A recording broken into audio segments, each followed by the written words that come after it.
오늘 연말 결산을 해볼 텐데 맞아요. 연말 결산하기 전에 사실 오늘 서브스턴스를 하려고 그랬는데 맞아요. 그러니까 현웅님이 일정이 생기셔가지고 네, 급하게 일정 조절이 생기고 그랬습니다. 네.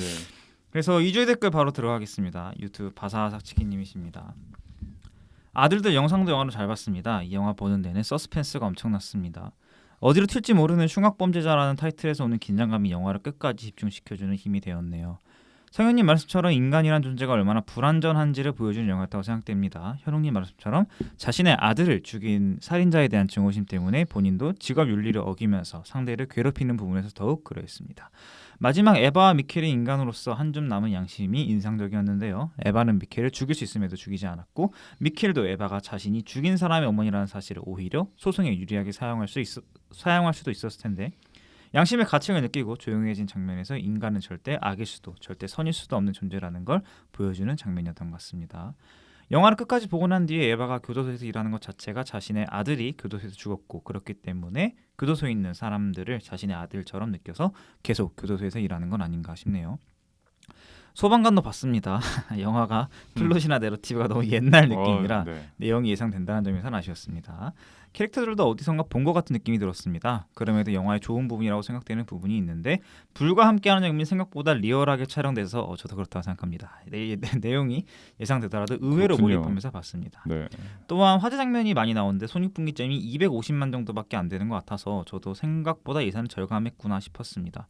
주말에 봤는데 간만에 사람이 꽉 찬 극장에서 봐서 아마 계속 상영관 수가 늘어날 것 같네요. 1승도 봤습니다. 저는 개인적으로 안타깝게 느껴졌습니다. 소방관처럼 진짜 너무 뻔해 보여서 눈물이 나네요. 오, 바사삭치킨님 이렇게 말 세게 한 적 거의 없는데. 네. 그래도 배구 랠리를 꽤 오랫동안 롱테이크로 보여준 장면이 인상적이었습니다. 저는 거의 뭐 그 장면에서는 챌린저스가 생각이 나는. 오, 인정. 그런 면도 아쉬운 인정. 큽니다. 이번 주는 나라에 충격적인 사건이 있었는데 저도 두 분 의견에 공감합니다. 계엄과 탄핵이라는 단어가 점점 가벼워져서 이제는 누구나 자신의 의견에 맞지 않으면 계엄이나 탄핵이라는 단어로 더욱 이 나라의 미래를 어둡게 할 것 같아 걱정이네요. 게다가 저는 당장 1년 앞이 문제가 아니라 향후 5년, 10년의 미래가 더 걱정스럽네요. 일본처럼 잃어버린 시절이 찾아올 것 같아 마음이 무겁습니다. 더 이야기하려면 할 수 있지만 이 채널은 영화를 위한 공간이기에 하셔도 상관없습니다. 그리고 저도 화요일 밤에 내일 영화 못 보는 거 아니야? 다 똑같은 생각이시군요. 돌아오는 주는 서브스턴스와 대가족 이처럼 사소한 것들을 볼 것 같네요. 다음 주도 매우 기대됩니다. 라고 남겨주셨습니다. 일단 시작하기 전에 저희 게스트 소개를 안 해가지고 뭐 익숙하시죠? 저번에 상반기 결산 때 오셨다. 상훈님 오셨습니다. 결산의 사나이죠. 결산의 사나이 상훈님 오셨습니다. 박수. 돌아온 탕아. 돌아온 탕아. 맞습니다.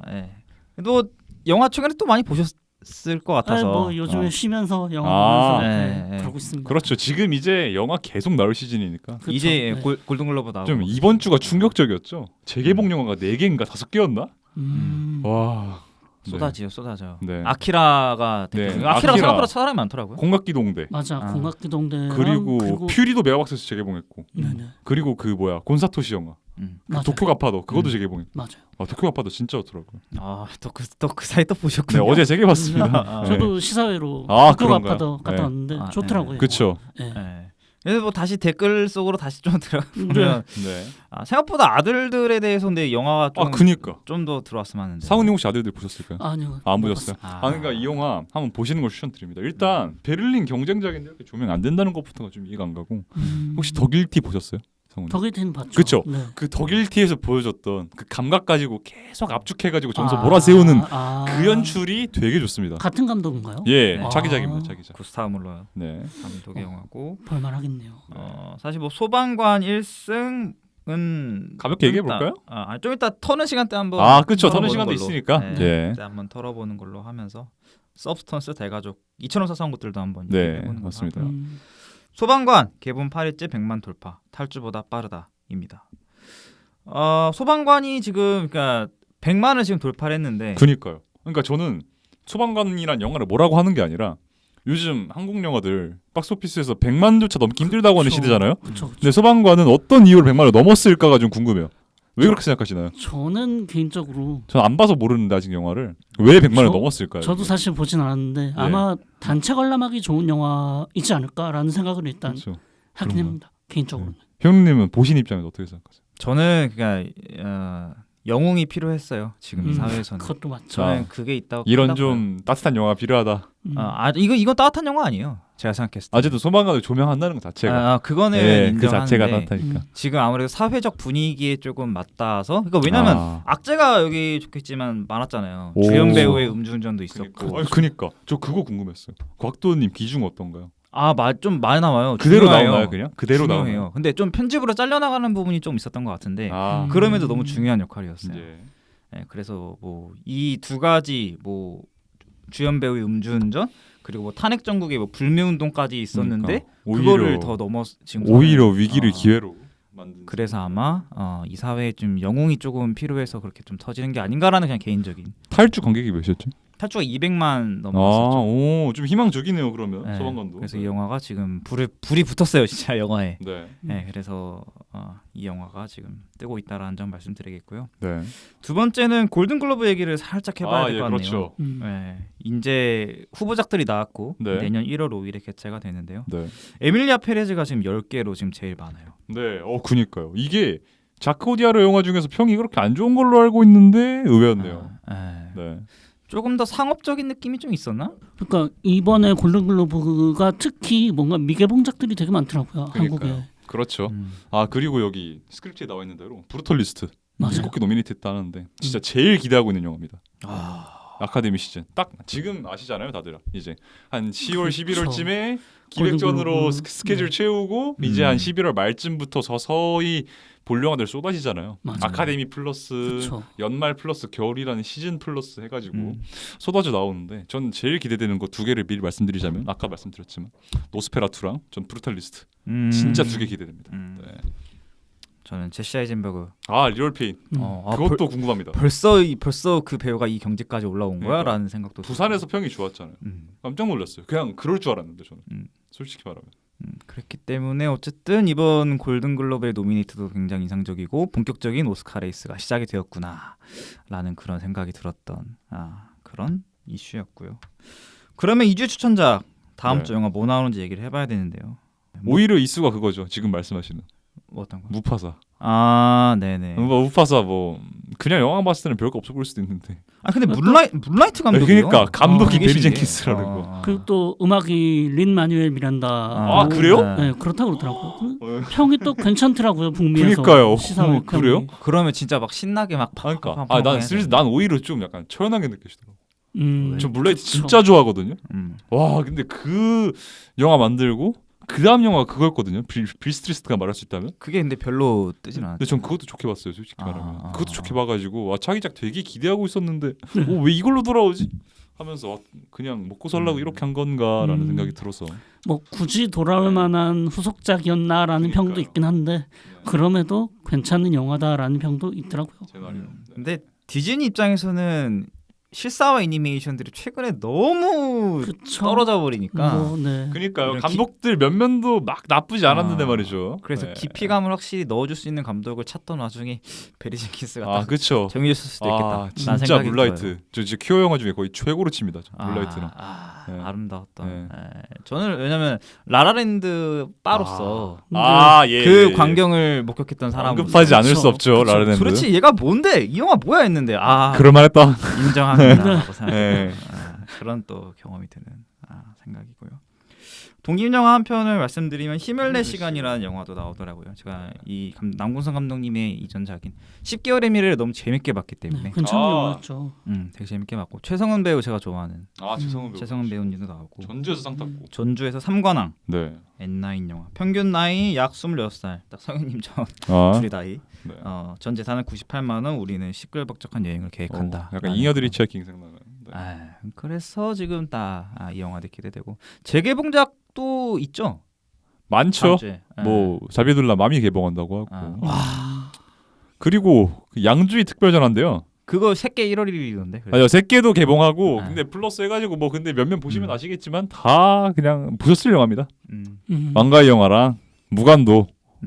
네, 뭐 그나마 뭐 좀 주목해 볼 거라고 하면은 그 두기봉의 암화인데 두기봉 영화 한번 궁금하신 분은 보시는 거 추천드립니다. 저 암화는 안 봤는데 두기봉 영화 대표작들은 봤거든요. 뭐 익사일이나 흑사의 마약 전쟁 이런 것들. 진짜 깽 영화 잘 만드는 사람입니다. 네. 러브레터 재개봉은 언제죠? 그거 그건 1월 크리스마스쯤인가요? 아 1월 1월 1일. 그러니까 그게 와 저는 원래 갑작스러운 소식이었어. 매년 하잖아요. 매년 어. 매년 하잖아요. 그 작년에 무슨 재개봉하면서 항상 원래. 막 작년 지금- 기준으로 올해 안 보면은 더 이상 극장에서 못 본다 그런 식으로 마케팅했는데 똑하니 올해 들어버리네. 이번에는 또 새로 자막으로. 그니까요. 그렇죠. 아 그리고 거기다가 그 나카야마 미우니 그래, 들어가서 맞아요. 그러니까. 들어가지고 네, 더 보고 그- 싶었어. 저 이제 저는 그래서 1월 1일에 해돋이 보러 간 다음에 조조로 보려고. 아 진짜? 네, 그럴 생각입니다. 저는 참고로 항상 해돋이를 저희 집 뒤에 있는 산 원미산에서 봅니다. 아 원미산. 네. 아 예. 항상 올라가. 이제 현우님 집이 특정이 되는. 예. 네, 뭐 어쨌든 그래서 2주 추천작 2주의 영화 씨 만나봤고요. 연말 결산 들어가기 전에 가볍게 뭐 본 영화들 본 영화 한번 얘기해봐야죠. 털어보는 네네. 시간을. 서브스턴스 먼저 얘기를 해보면 와 저는 진짜 힘으로 눌러버렸다. 아 그쵸. 진짜 힘으로 다 눌러버렸어. 저는 저번 주에 말씀드렸잖아요. 그냥 그랬어요 이 영화. 어. 평점부터 까면 6점이거든요, 저. 어. 근데 다 제끼고 6점이라는 평점이랑 별개로 6점도 뭐 볼만하다는 소리잖아요. 아, 그럼. 볼만하다는 소리인데 단점이 너무 명확한 거랑 별개로 장점도 확실히 있었고 그니까. 순수 재미도 확실했다. 순수 재미는 진짜 좋았다. 아, 그래서 저는 6점 아래로 내리기 싫더라고요. 음. 영화가 별로인 점이 너무 많았음에도 불구하고 너무 재밌어가지고 내리긴 힘들더라고요. 장점이 너무 명확해. 아 맞아요. 난 그게 너무 컸던 아, 거야. 야, 너무 재밌잖아요. 네 재밌어요. 재밌죠. 네 재밌는 얘기죠. 네. 그러니까 제가 그 이 코랄리 파르자의 이전작인 리벤지도 봤어요. 아 어떠셨나요? 리벤지 안 봤는데 봐서 몰라요. 와, 그러니까 저는 거기서 느꼈어요. 와, 진짜 이 감독 뭐가 있어. 이 감독만의 뭐가 있는데 문제는 뭐냐면 서브스턴스보다 이야기가 너무 단편적이야. 아 그래요. 그러니까 했던 말. 그러니까 네. 왜 이렇게 오리지널리티가 없냐 네. 이 감독은. 저 이 영화 보면서 서브스턴스 보면서 생각나는 지금도 말할 수 있어요. 한 7명 있어요. 머릿속에 있는 아. 감독만. 어. 네. 그러니까 뭐, 애초에 그 오마주가 네. 뭐뭐다라는 식으로 홍보를 하더라고요. 그러니까요. 네. 아 그래요? 네. 그렇군요. 근데 플라이 같은 그 말인데. 뭐, 크로넨버그. 크로넨버그도 그렇고 큐브릭도 그렇고 네, 큐브릭의 뭐 샤이닝 레퀴엠도 같은 생각나고 거. 그쵸. 엔딩 마지막 씩 보면 완전 레퀴엠이잖아요. 그쵸. 그냥. 예. 예. 아 그러니까 저는 이제 와서 오히려 생각해 보면은 그렇게 대놓고 보이는 그 레퍼런스를 오히려 그냥 짜치는 연출로 좀 의도한 게 아닌가? 라는 생각이 들 정도로 너무 노골적이어서 맞아요. 노골적인 네. 부분들이 너무 있죠. 노골적이어서. 네네네. 그 오마주가 그래서 리벤지랑 저는 비교해봤을 때 그 리벤지는 진짜 딱 진짜 말 그대로 복수. 예. 그것만 그냥 1시간 50분을 코랄리 파르자 방식으로 가는 거예요. 그냥 뭐 그냥 딱 복수. 예. 뭐 추가적인 격가지가 없어. 근데 이 영화는 그 이상의 무언가를 저는 보여줬기 때문에 그게 뭐 오합지졸이 뭐 아, 오합지졸까지 아니지만 뭐였다 하더라도 그래서 굉장히 이 영화를 좀 높게 평가할 수밖에 없었다. 그렇죠. 아 네. 그리고 마가렛 퀄리 얘기를 안 와, 했어요. 난 진짜 젠데이아보다 더 미쳤다고 봤어. 저는 페놀로페 크루즈 이후로 영화관에서 이렇게 이쁘다고 생각한 건 처음이에요. 진짜. 와. 제가 한 20번 얘기했어요. 페놀로페 크루즈가 진짜 제일 좋아하는 여배우라고. 그렇지. 근데 진짜 그 급이라고 느꼈습니다. 서브스턴스. 바닐라 스카이의 페넬로페 크루즈. 네. 와. 진짜 바닐라 스카이 뭐 알모도바르 영화 오픈 유어 아이즈에서의 그 페놀로페 크루즈. 예. 그래서 마가렛 컬리가 와. 진짜 말도 안 되더라고. 와. 또 데미 무어 얘기도 안 할 수가 없죠. 아, 네. 그쵸. 진짜 대단해요. 네, 아, 점점 그 미쳐가는 모습들이 그러니까. 굉장했고 그리고 이거 살짝 저는 살짝 관크 경험을 좀 얘기를 하자면 아, 예. 옆에 좀 여기서? 젊은 남자들이 젊은 어, 남자 어. 친구들이 있었는데 네. 네. 그 데미 무어가 미쳐가는 과정에서 빵 터졌더라고요. 예. 그 웃음소리가 컸다고요, 너무. 아니 그냥 아. 웃음소리를 네. 좀 못 참아가지고 네. 의자가 들썩들썩거리는 그렇네. 그럴 수 있죠. 예. 예, 그 무슨 맥락인지는 알겠어서 네. 예. 그랬는데 살짝 그런 경험을 했다. 아, 네. 그렇군요. 근데 저는 대단하더라고. 맞아요. 아니 그리고 일단 이 영화의 시놉시스 자체가 데미모어 저격했잖아요, 거의 데미모어를 저격하고 쓴 그렇죠. 시나리오잖아요. 예전의 여배우 막 그런. 그리고 그렇죠. 데미모어가 실제로 막 얼굴 건드렸다가 전신 성형. 그니까요, 막 그런 거로 논란됐던 적도 많았던 네. 배우니까. 그런데 60 넘었잖아요, 한국 나이로. 그렇죠. 대단하더라고. 이 나이에. 그래서 뭔가 난 브루스 윌리스랑 같이 연상이 되면서 아, 어떻게 보면 이제 아, 뭔가 브루스 윌리스는 이제 뭔가 그렇네. 확실히 조금 이제 내려가는 이제 확실히 느낌. 그러니까 내려간다기보다 아니 이제 은퇴하셨잖아요. 예. 그렇죠. 이제 사실상 이제 예. 되는 분위기로 이제 데미모어는 이제 갑자기 또 다시 또 이렇게 그러니까요. 가는 것 같아서 그러니까. 또 그런 생각이 들더라고. 또 데미 무어라서 그 결말이 조금 더 인상적으로 다가왔던 부분도 있을 것 같아요. 아, 그렇죠. 아, 네. 그렇죠. 그러니까 저는 그 아까 녹화 전에 얘기했지만 그 데니스 퀘이드가 역할 이름이 기억이 안 나는데 그 새우 먹으면서 말하잖아요. 아우 맞아요. 그 새우 먹는 장면 연출은 이 잘했다고 해야 하나 못했다고 해야 하나 네. 역겹더라고. 그렇죠. 전 그 씬이 제일 역겹더라고. 그 몸 터지는 것보다. 음. 하여튼 그 얘기로 다시 돌아가면은 그 영화에서 데니스 퀘이드가 대놓고 말하잖아요. 여자 배우는 50 넘으면 끝이라고. 근데 뭐 이게 전 틀린 말이 아니라고 생각하거든요. 그러니까 제 말은 나이가 들수록 남자 배우보다 여자 배우가 설자리가 줄어드는 건 사실이잖아요. 현실적이죠. 그러니까 네. 스펙트럼이 좁아지는 건 어쩔 수가 네, 없는 네. 건데 어쩌면 이 데미 무어의 이 엘리자베스 역할이 나이 들어서도 이렇게 살아남을 수 있다라는 방법론을 보여준 것 같다 느낌이 들었어요. 배우가 스펙트럼이 좁아져도 이런 식으로 돌파해 나갈 수가 있다. 그렇죠. 예. 그리고 뭐 연말결산 때도 말하겠지만 그 여성 감독들의 좀 약진이 저는 올해 좀 많이 보였어서 아, 네. 언급해봐야죠. 코랄리 파르자도 대표적인 예시고 네. 그래서 참 여러모로 서브스턴스는 저에게 많은 네, 맞아요. 영감을 줬던 영화. 그리고 서브스턴스 장점 하나만 더 말하겠습니다. 그리고 서브스턴스는 저는 진리에 관한 얘기라고 생각을 했거든요. 그러니까 그리고 시간도 그 진리의 일종이잖아요. 그러니까 그 뭔가 진리라는 것은 아무리 인간이 답을 찾으려고 해도 결국에는 찾지 못하고 순응할 수밖에 없는 존재 중에 하나라고 생각을 하거든요. 그러니까 인간은 결국 항상 답을 찾아내지만 그 어쩔 답이- 때는 받아들여야 할 때도 있는 거다라고 말하는 영화라고 생각했어요. 음. 이 영화는 결국 그 진리를 벗어나려다가 오히려 결국 더 망조로 들어서게 되는 그런 그쵸. 영화인데 네. 저는 이 영화를 보면서 그 엘리자베스의 감정에 이입을 해보니까 뭐 제가 아직 뭐 늙었다고 할 나이는 아니지만 늙고 있죠 이제. 와 근데 진짜 늙으면은 진짜 늙기 싫다. 정말 시간 가는 게 싫다라는 게 정말 정말 잘 느껴진 영화였어요. 그러니까 그 시간의 속절없음을 너무 잘 표현한 영화였다. 네, 그거는 진짜 좋았습니다. 네. 골수를 뽑아가면서 막 그렇죠. 아우 난 그 주사 놓는 거 있잖아요. 폭풍. 아우 그거 너그 장면이 제일 징그럽더라. 아우 폭풍 그 고름 껴 있는데 막 그러니까 불 말하지 마. 진짜. 하여튼 서브스턴스 좋은 점과 나쁜 점이 좀 명확하게 갈리는 영화가 아니었나. 확실히 뭐 오리지널리티에 대해서 네. 얘기를 하자 그러면은 네. 넷플릭스에도 충분히 이런 영화들과 시리즈들이 많아요. 그쵸. 정말 많아요. 네. 예, 뭐 단편선 뭐 네. 이런 것도 있고 있는데 분명히 감각적이고 그렇죠. 또 배우 데미 무어와 그렇죠. 새로 나온 어린 여배우 네. 그 배우의 등장이라든가 그런 부분에 있어서는 확실히 볼만한 영화였다. 맞아요. 그리고 방금 말씀하셔서 생각난 건데 이 영화 사운드 편집 진짜 좋습니다. 그렇죠. 네, 사운드 편집 진짜 좋았어요. 하여튼 간단하게 말씀드리겠습니다. 잘근잘근 막 쫙. 네, 그쵸. 그것도 그렇고 음악이 삽입되고 빠지는 타이밍도 그렇고 사운드 편집이 너무 좋았어요. 뭐 강조되는 네. 소리와 맞아요. 묻히는 소리와 그런 그걸 것들이. 그 강조되는 거랑 묻히는 거를 중첩하는 그 과정이 너무 좋았던 것 같아요. 이 영화가.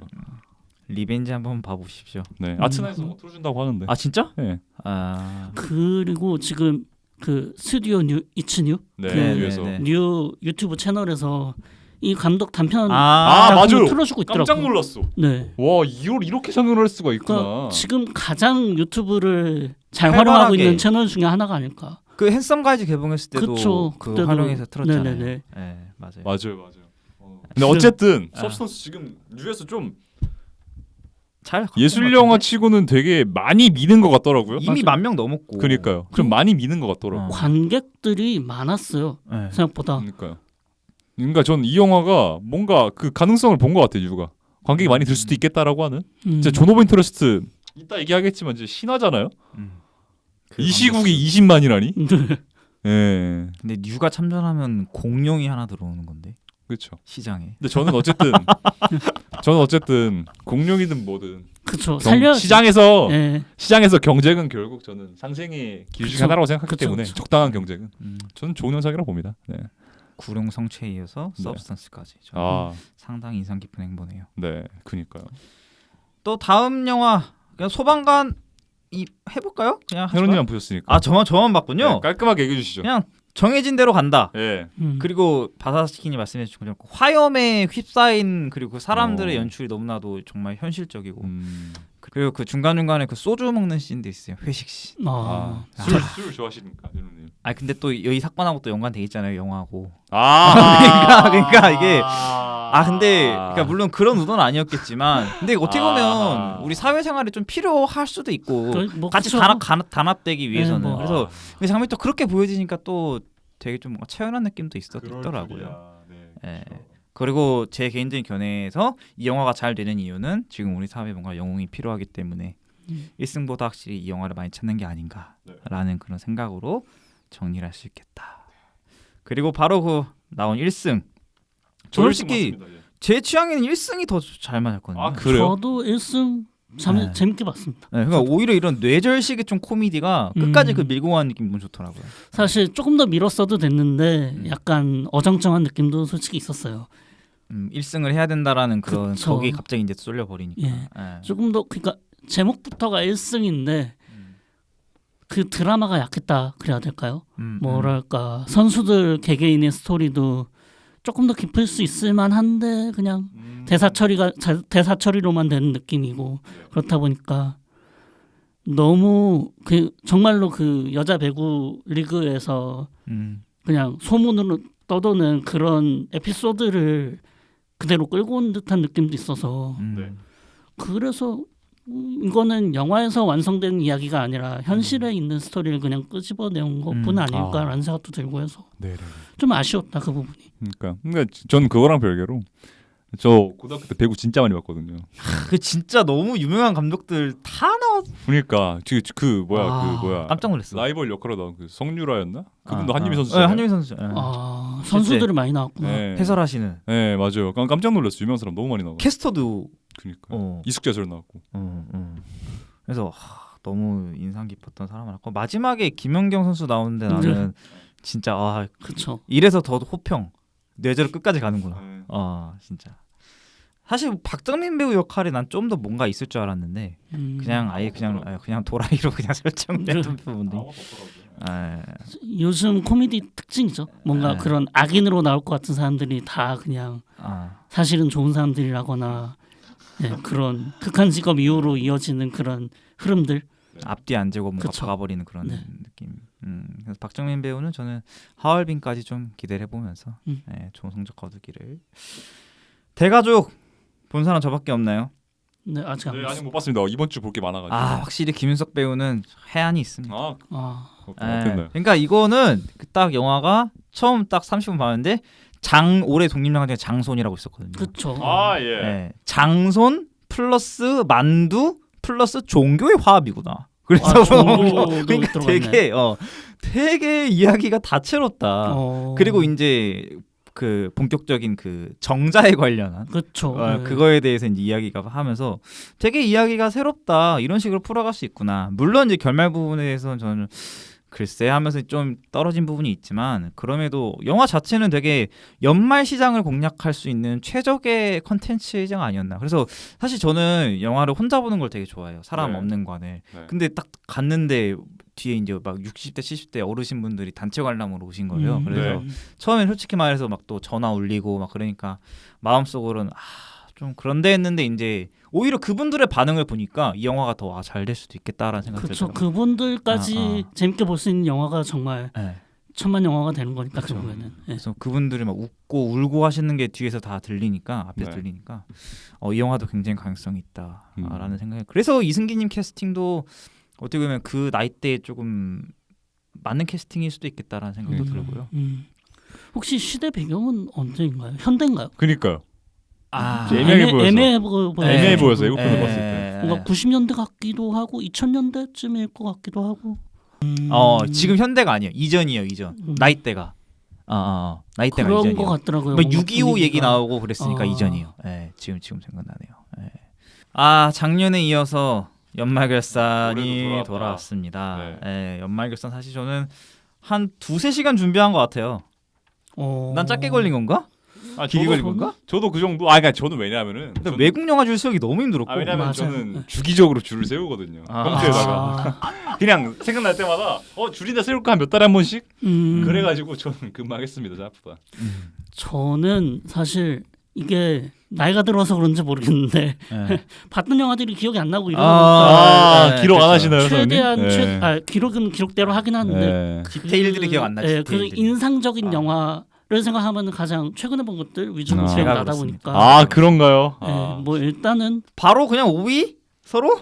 5위 주고받아? 난 주고받아? 5위 난 5위가 제일 고민됐어. 그렇죠. 난 오이가 제일 애매하거든요. 고민됐어. 애매하거든요. 순서대로군요. 난 4, 3, 1, 2, 3, 4는 바로 나왔거든요. 예. 근데 5위가 제일 고민됐어. 한국 영화 5위 저부터 들어가겠습니다. 한국 영화. 오케이. 11월 27일 개봉작 아침바다 갈매기는입니다. 아, 이 영화 굉장히 훌륭했던 독립 영화였고요. 네. 박유은 감독니까 불도저 탄소녀를 만든 박유은 감독님의 차기작이었고 이 영화는 정말 연기적으로도 정말 너무나도 인상 깊었던 영화였다. 윤주상 배우, 양희경 배우, 박종환 배우가 나와서 바닷가를 다룬 것도 있고 사회적인 소재도 나오고 사실 전기 자체는 조금 뭉툭하게 풀려가는 느낌이 있지만 그럼에도 너무나도 이 소재와 배우가 누르는 힘이 강했어요. 네.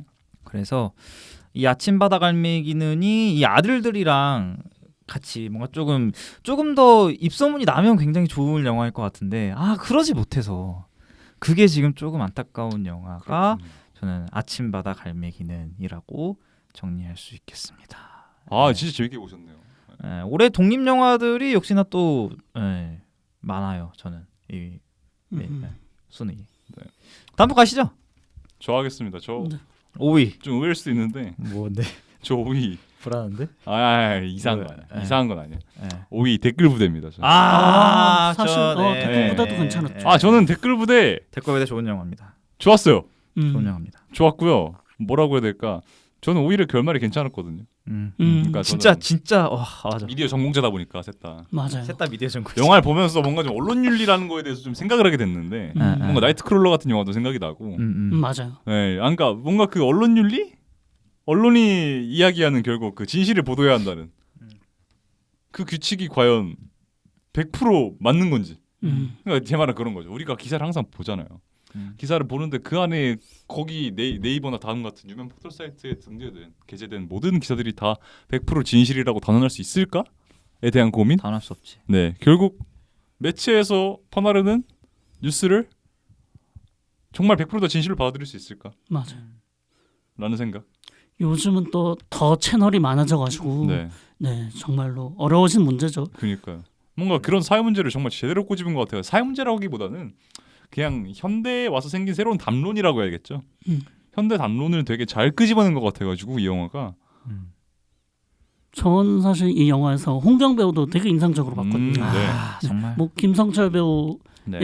연기 잘하는 거 알았고 김동희 배우도 네. 그냥 그런데 홍경 배우는 진짜. 영화에선 전 처음 봤어요 이번에. 그렇죠. 진짜? 네, 전 이번에 처음 봤어요. 독립 거의 영화에 나온 거 독립 못 영화 봤으니까. 주로. 네.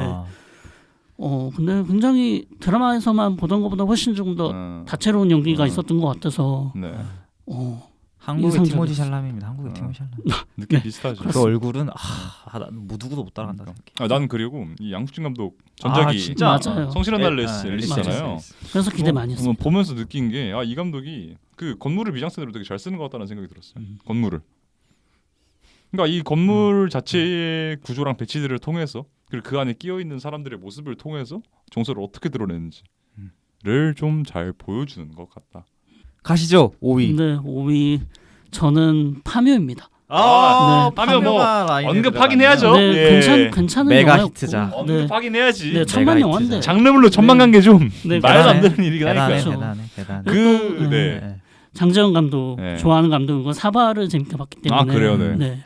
개인적으로는 사바 같은 영화가 한 번 더 나와줬으면 싶긴 했지만 이 정도면 네 정말 무난하게 정말 조금 더 오컬트를 조금 더 대중적으로 소비할 수 있는 방법 중에 하나였다고 생각을 하고 그리고 김고은 배우의 대살구시 장면 정말 24년의 한 장면이 아닐까. 잘했죠. 그리고 이 파묘 얘기 나와서 한 말인데 1월에 검은 사제들 후속작 검은 수녀들 네, 그거 개봉한다고 하죠. 근데 감독이 달라서 어떻게 될지 모르겠긴 하는데. 그러고요. 뭐 봐야죠. 예. 뭐 파묘 관련해서 얘기 좀 더 해보자면은 파묘 그때도 얘기했던 것 같은데 파묘가 사람들은 3장부터 별로라고 했는데 저는 3장까지도 괜찮았어요. 난 첫 장 나오는 순간 가버렸고. 저는 3장까지도 괜찮았거든요. 저는 그 도깨비로 나올 때부터 와 이 영화 다 없어지더라고. 초반 진짜 몰입감이 미쳤어. 초중반 진짜 좋았죠. 야 진짜 이번 건 진짜 고증이 많이 필요했다고 생각이 드네요. 그러니까 뭐 장정 감독 영화가 원체 다 그런 스타일이긴 한데 역사도 다뤄야지. 그것도 그러니까요. 미스터리도 다뤄야지. 그러니까 저는 그래서 어쨌든 이제 대성공을 했으니까 영화를 새로 찍게 될 거 아닙니까? 그렇죠. 저는 그 신작이 좀 이제 어느 정도 파고도 생겼을 거 아니에요 업계에서. 그렇죠. 크죠? 좀 자기 힘대로 밀고 나가고 밀고 나가보고 맞아요. 한 번은 자기가 그 표출하려는 에너지를 한번 끝까지 좀 밀고 나가보려는 좀 시도를 해봤으면 좋겠어. 대중성 떨어뜨려도 되니까. 근데 이제는 진짜 차기작이 세계로 나아가느냐 아니냐가 좀 그니까요. 저는 그런 상태. 박찬욱이 JSA로 성공한 것처럼 네. JSA 성공하고 복수는 날가 나온 것처럼 그렇죠. 저는 장재원 감독이 지금 딱 자기가 진짜 예술적인 욕망이 야망이 있다면은 지금이 진짜 자기가 하고 싶은 거 다 할 수 있는 시기라 생각하거든요. 왜냐하면은 이미 장르물로 1000만 찍은 감독이다 하면은 무조건 투자 수백억 들어와요. 그렇죠. 네.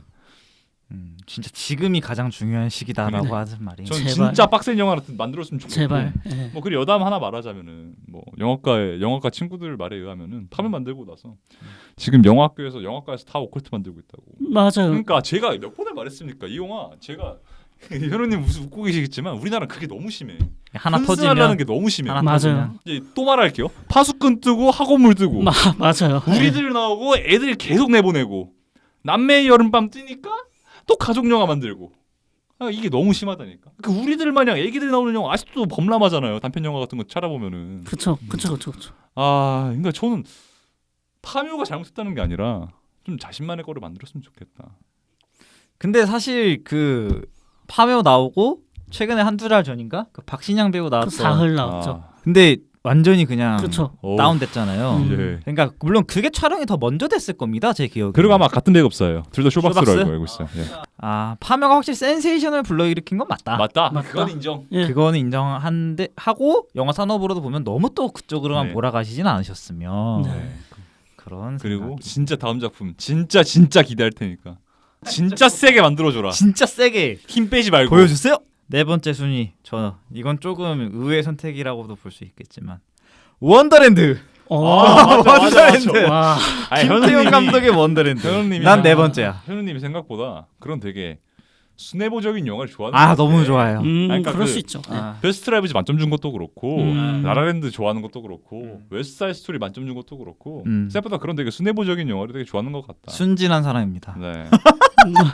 그래서 사실 원래 대중적으로나 평론가 분들은 거의 대부분이 다 맞아요. 불호라고 했지만 예. 별로였어요. 네. 네, 저는 그럼에도 역시 김태형이었다라고 저는 너무나도 많이 느꼈던 그 세 가지 이야기 어떻게 보면 잘 묶이지 않았다. 막 그쵸. 얘는 탕웨이는 너무 어거지 이야기 같고 이게 네. 잘 엮이지 탕웨이는- 않았다고 생각하는데 저는 네. 그 상황에 다양하게 잘 뻗어나가는 것 같아서 물론 그게 안으로 안 묶인 느낌이 좀 있긴 들지만 편집이 별로였다는 건 저는 부정할 수 없는 것 같습니다. 그럼에도 저는 그 안에서도 똑같은 소재를 두고 누구는 윤리 이야기라고 아. 누구는 가족 그 이야기라고 아. 서양이를 네. 사랑 이야기를 한다는 그 음. 지점에서 굉장히 저한테는 마음 깊게 다가왔던 게 원더랜드였다. 네. 눈도 너무 행복했어요. 예, 그래서 확실히 주인공이 하나가 딱 정해지고 이제 그 주인공을 관찰자의 시점에서 이들을 바라보는 구도가 조금 더 있었으면은 조금 중심점이 있을 수 있지 않았을까.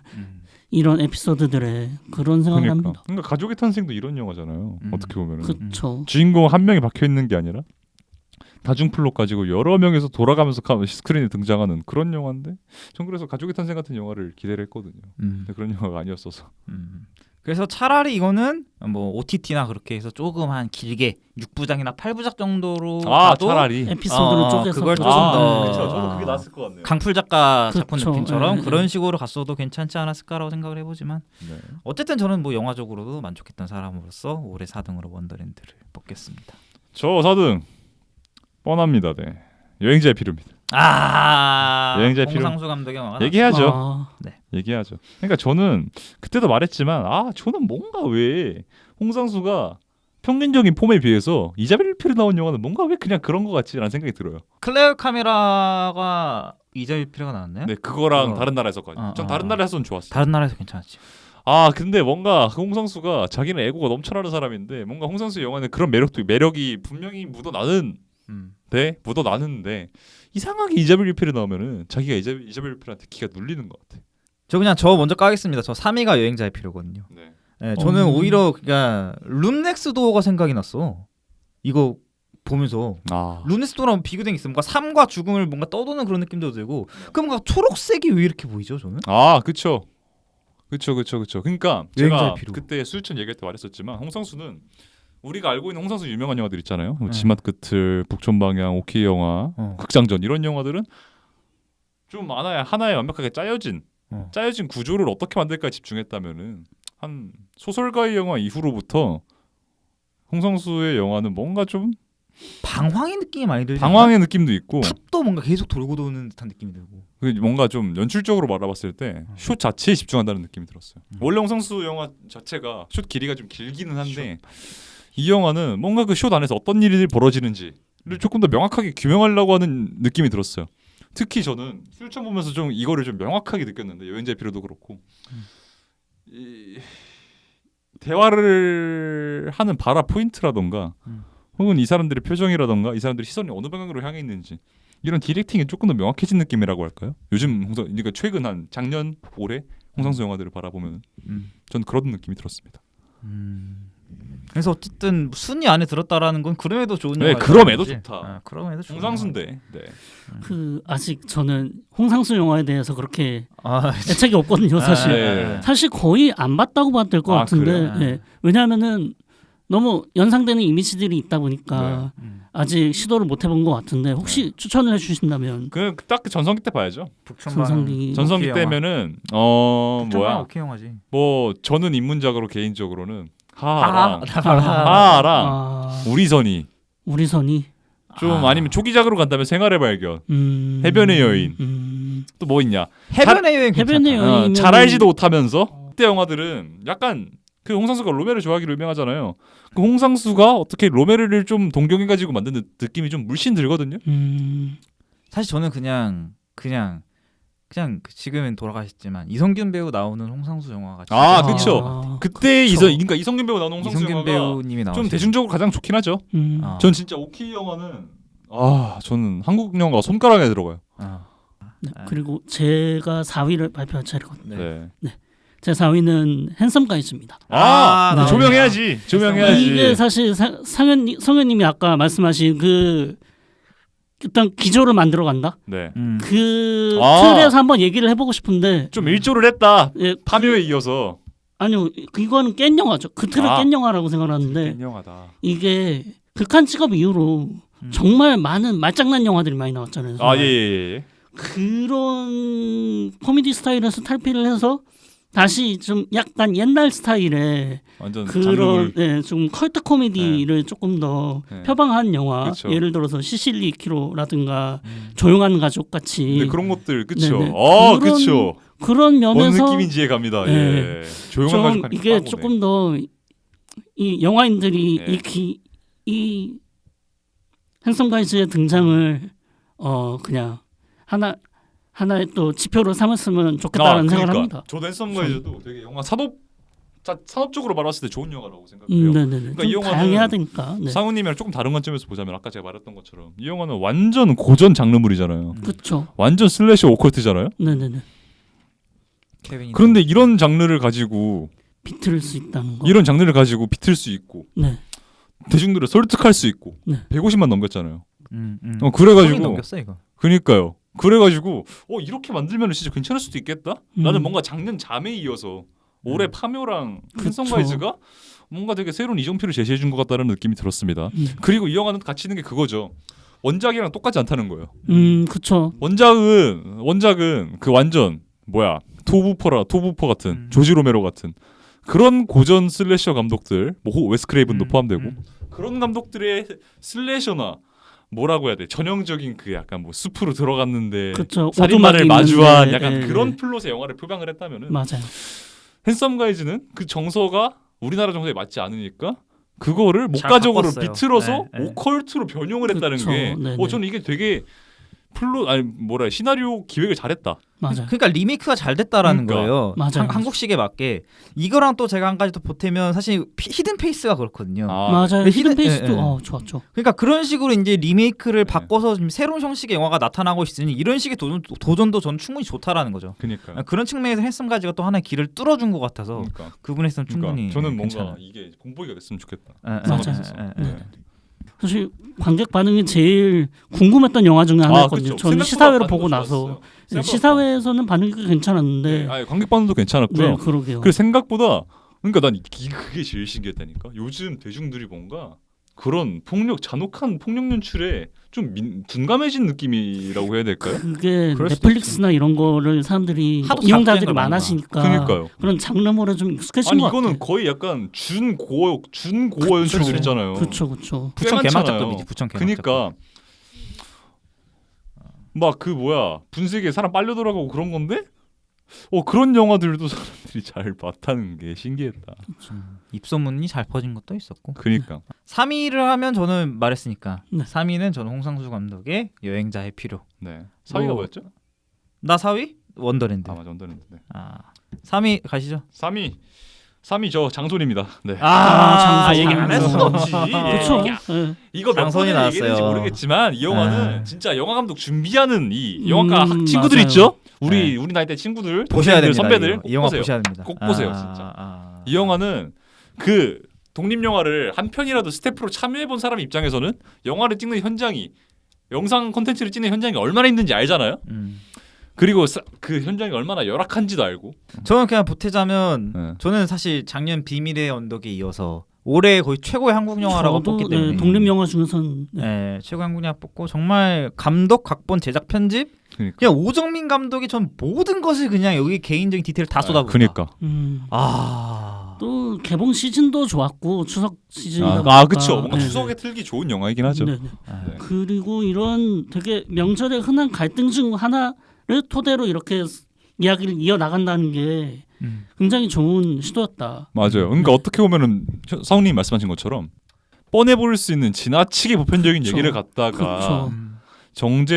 정제되면서 감독만의 스타일을 보여주면서 대중들을 뻔해 보일 수 있다는 인식에서 탈피해서 설득을 시켰다는 게 맞아요. 전 좋은 영화였다고 생각을 합니다. 실제로 제가 이 영화 개봉했을 때 저 미소지기 단기로 하고 있었거든요.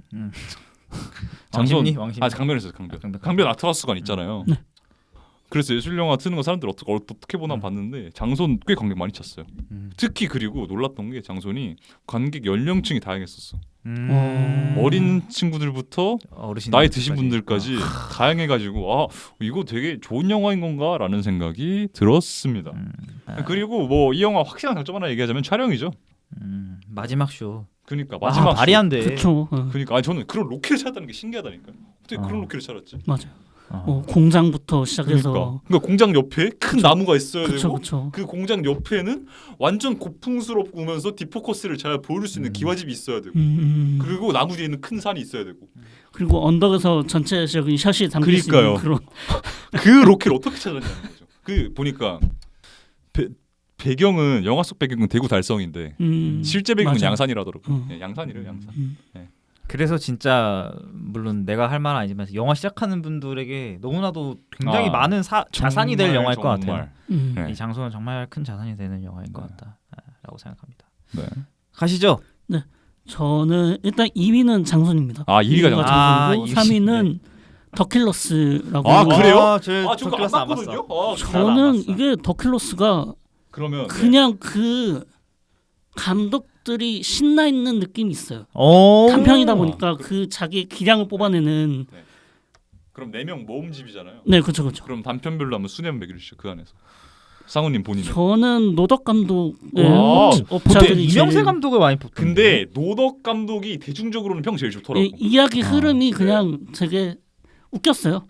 웃긴 살짝 장진 감독 네. 느낌의 장진 영화의 깔이 난다. 그런 네. 느낌 스타일. 한명 단편 영화. 하나씩 평해 주시죠. 전 못 네네네. 봐가지고. 사실 그러니까 뭐 인상 깊는 뭐 씬이 있나요? 정확하게?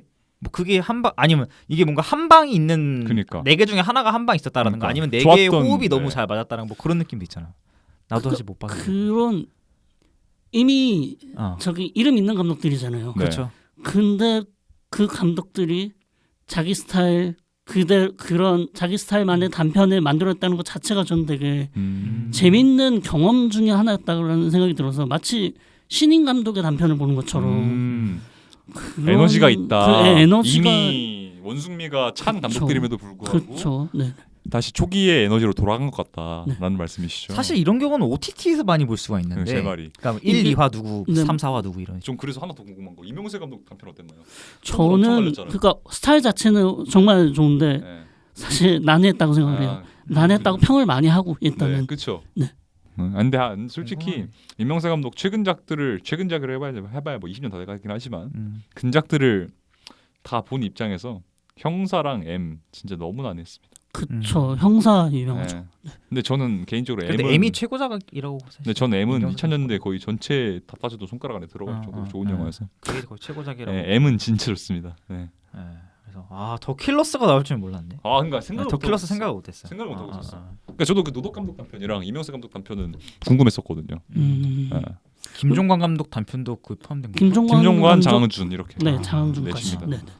김종관 감독 그 단편은 이번에 액션이 생각보다 주가 돼가지고 나온 진짜요? 아, 그래요? 네네. 되게 선혈이 낭자한 그런 느낌을 진짜 또 원래 그런 느낌 아닌데. 절대 아닌데. 그래요. 그 이번에 좀 그런 표현을 또 했더라고요. 그렇군요. 그 부분이 좀 신선하게 다가올 수 있겠네요. 그렇군요. 오케이, 좋습니다. 그러면 2위 들어갑시다. 저는 이것도 사실 의외라고 생각하실 것 같아요. 베테랑 2. 베테랑 2. 아 그래요? 와, 전 베테랑 2가 너무 좋았습니다. 그러니까 이것도 역시 호불호가 씨게 갈리는 거죠. 원더랜드. 너무 좋았다 그 정도군요. 저는 그러니까 제가 아는 유수환 감독은 말 그대로 사이즈, 액션, 남자. 네. 뭔가 좀 폭발적인 그런 게 있는데 와 처음으로 이 감독이 내면을 보기 시작했다라는 지점이 저는 그래요? 너무 크게 오겠던데요? 저는 정반대인데 오히려 액션이 좋아가지고 저는. 뭐 예를 들면 버스터 키튼 생각나는 그런 그런 느낌의, 연출도 그렇고 그 유명한 그 지금도 회자되는 그 두 개의 액션 시퀀스 있잖아요. 남산 시퀀스랑 옥상 시퀀스 그 두 개는 진짜 좋았죠. 전 그거 류승환 전체 필모그래피에서 손에 꼽아요. 그래서 나 진짜 영화 시작하고 그 첫 시퀀스에서도 우와 이렇게 찍을 수 있구나라는 거를 그 사람들이 되게 욕하는 그 베테랑 2 욕하는 부분 있잖아요. 힘내라. 맞아요. 근데 그거 잘 보시면 아시겠지만 그것도 버스터 키튼 오마주한 거거든요.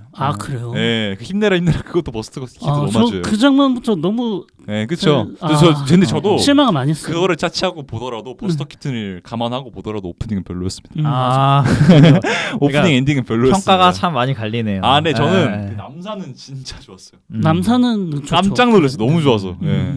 사실 그래서 또 이렇게 보면 사실 황정민 배우가 올해 일 열심히 했거든요. 사실 크로스도 사실 올해 나왔지만 역시나 평가가 또 안 좋았기 때문에 그래서 사실 베테랑 2가 그래서 관객 수가 좀 더 나왔으면 좋았겠는데 그래도 어쨌든 700만이 넘는 관객 수는 그럼에도 뭐 성과 나왔다. 제가 CJ 내부자는 아니지만 CJ 입장에서 안 좋아할 것 같아. 왜? 제가 제때 말했었지만 베테랑은 1000만 가냐 안 가냐 생각하고 만든 영화예요. 그렇죠. 그래서 이번에 하얼빈에 조금 많이 좀 기대를 최후의 합니다. 보루죠. 최후의 보루입니다. 손익분기점 700만이죠. 와, 네, 정말 진짜 최후의 보루입니다. 막. 저는 베테랑 2가 이렇게 나올 거면 좀 빨리 나왔어야 됐다고 생각도 들어요.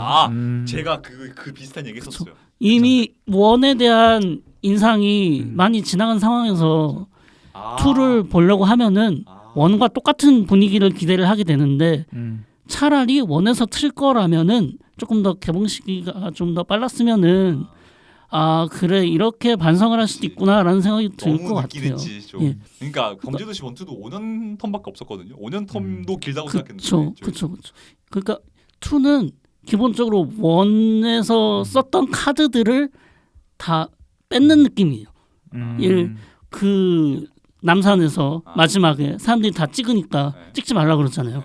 2에서 결말부에 원에서 결말부에 사람들이 찍어서 성공할 수 있었던 그렇네. 그 플롯이 여기서 망가뜨리고 뭐 언론을 사용해가지고 그 1편에서는 언론 기자랑 연합해서 합동을 하는 장면이 있었는데 2편에서도 그 기자가 이제 레카 유튜버가 돼가지고 그 경찰을 방해하는 느낌이 또 돼버렸고 그런 식으로 1회 사용했던 카드들을 전부 다 그렇게 생각할 줄은 이것도 일종의 폭력이 된다라는 식으로 묘사를 하려고 그랬던 것 같아요. 제가 봤을 때는 그러니까요.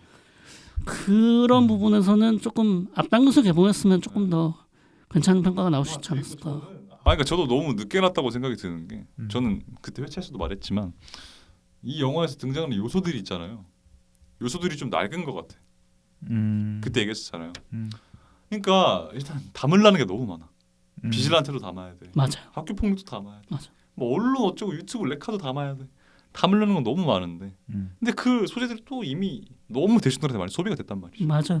네. 이미 비질란테 이미 웹툰으로도 나왔고 그 웹툰 IP 사가지고 드라마도 만들었어요. 유튜브 관련해서 끝도 없이 나왔어요. 그러니까 이게 소재가 너무 낡았어. 꼬집는다고 하기에는. 그래서 어쨌든 저는 그래서 차기작이 더 기다려져요. 그러니까 어떻게 보면 약간 유상 감독이 조금 방향을 조금 한번 이렇게 했는데 네. 과연 이 휴민트는 어떻게 뽑힐 것인가. 한 번 더 꼽힌 방향으로 이렇게 가느냐 아니면 다시 선회해서 이렇게 올라가냐. 근데 제가 지금 그걸 보기에는 그 개요를 보기에는 이렇게 가는 것 같거든요. 베테랑 2 쪽으로. 그래서 어쨌든 저는 유승환 감독이 어떤 방향으로 갈 건지 그게 굉장히 궁금합니다. 네. 2위. 저 2등 수유천입니다. 수유천. 네. 그러니까 이 수유천은 아까 여행자의 필요랑 바로 이어서 얘기를 해보자면은 그 간적으로 얘기하면 여행자의 필요보다 수유천이 그 신 하나하나를 더 잘 만든 것 같다라고 생각을 했어요. 그러니까 이게 결국에는 당연한 거잖아요. 그러니까 너무 당연한 게 아니라 홍상수 영화에서 권혜원님이 맡은 캐릭터들은 보통 홍상수 본인이 투영되는 경우가 많잖아요. 보통 관객들이 그렇게 바라보죠. 그러니까요. 바라보죠. 저도 그렇게 생각하는 편이고 이번에도 역시나 권혜원님이 맡은 캐릭터가 영화 감독이에요. 영화 감독이 자기 후배가 제자들 가르치는 거를 같이 가르쳐준다 라는 플롯의 이야기인데 그러니까 이 영화는 패링이 좀 많아요. 패링이 많은 게 어떤 거냐면은 권혜원님이 김미리님을 바라보는 쪽으로 카메라가 옮겨진다거나 아니면은 둘이 같은 슛에 있더라도 같은 스크린 안에 있더라도 같은 렌즈 안에 있더라도 권혜원님이 김미리님을 빤히 바라보는 장면들 같은 거라 해야 될까? 그런 것들이 되게 심도 있게 잡혀 있거든요. 그 반대의 시선이라도 그렇고요. 김미리님이 권혜원님을 바라보는 시선도 되게 여러 번 담겨 있고요. 그리고 그 결말부에 그러잖아요. 권혜호가 뭐 있었냐? 근데 뭐 없어요라고 하잖아요. 그러면서 끝나잖아요. 그러니까 저는 이 뭐 없어요라고 김민희가 말을 하면서 끝난다는 게 저는 이거 홍상수가 이제 자기의 스타일에 뭔가 또 다른 변혁을 이야기하는 건가? 아니면 다시 영으로 돌아간다는 건가? 라는 생각이 들어가지고 저는 단순히 영화 자체가 좋았다는 거 플러스 앞으로 홍상수의 영화 세계가 어떻게 될 것인가 라는 게 궁금해져가지고 더 높게 준 것도 있습니다. 네.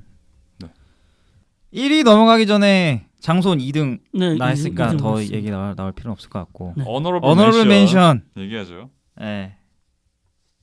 후보들 저는 뽑아왔지만 댓글 부대 이미 얘기 나왔고 핸섬 가야지 얘기 나왔고 네. 보통의 가족? 보통의 가족? 보통의 가족도 저는 굉장히 잘 뽑힌 네. 영화라고 생각하는데 생각보다 관객 수가 많지 않았던. 네.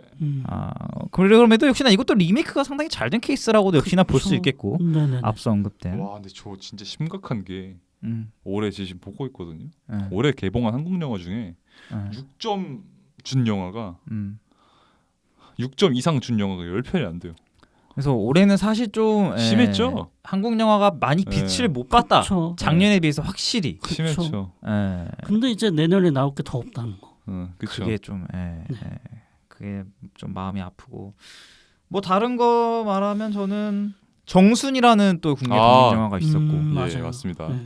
또한 딸에 대하여까지 그것도 평 괜찮았죠. 뭔가 확실히 여성 서사도 확실히 뭔가 좀 빛이 났던 올해가 아니었나 라는 좀 어너러블 멘션. 이 정도?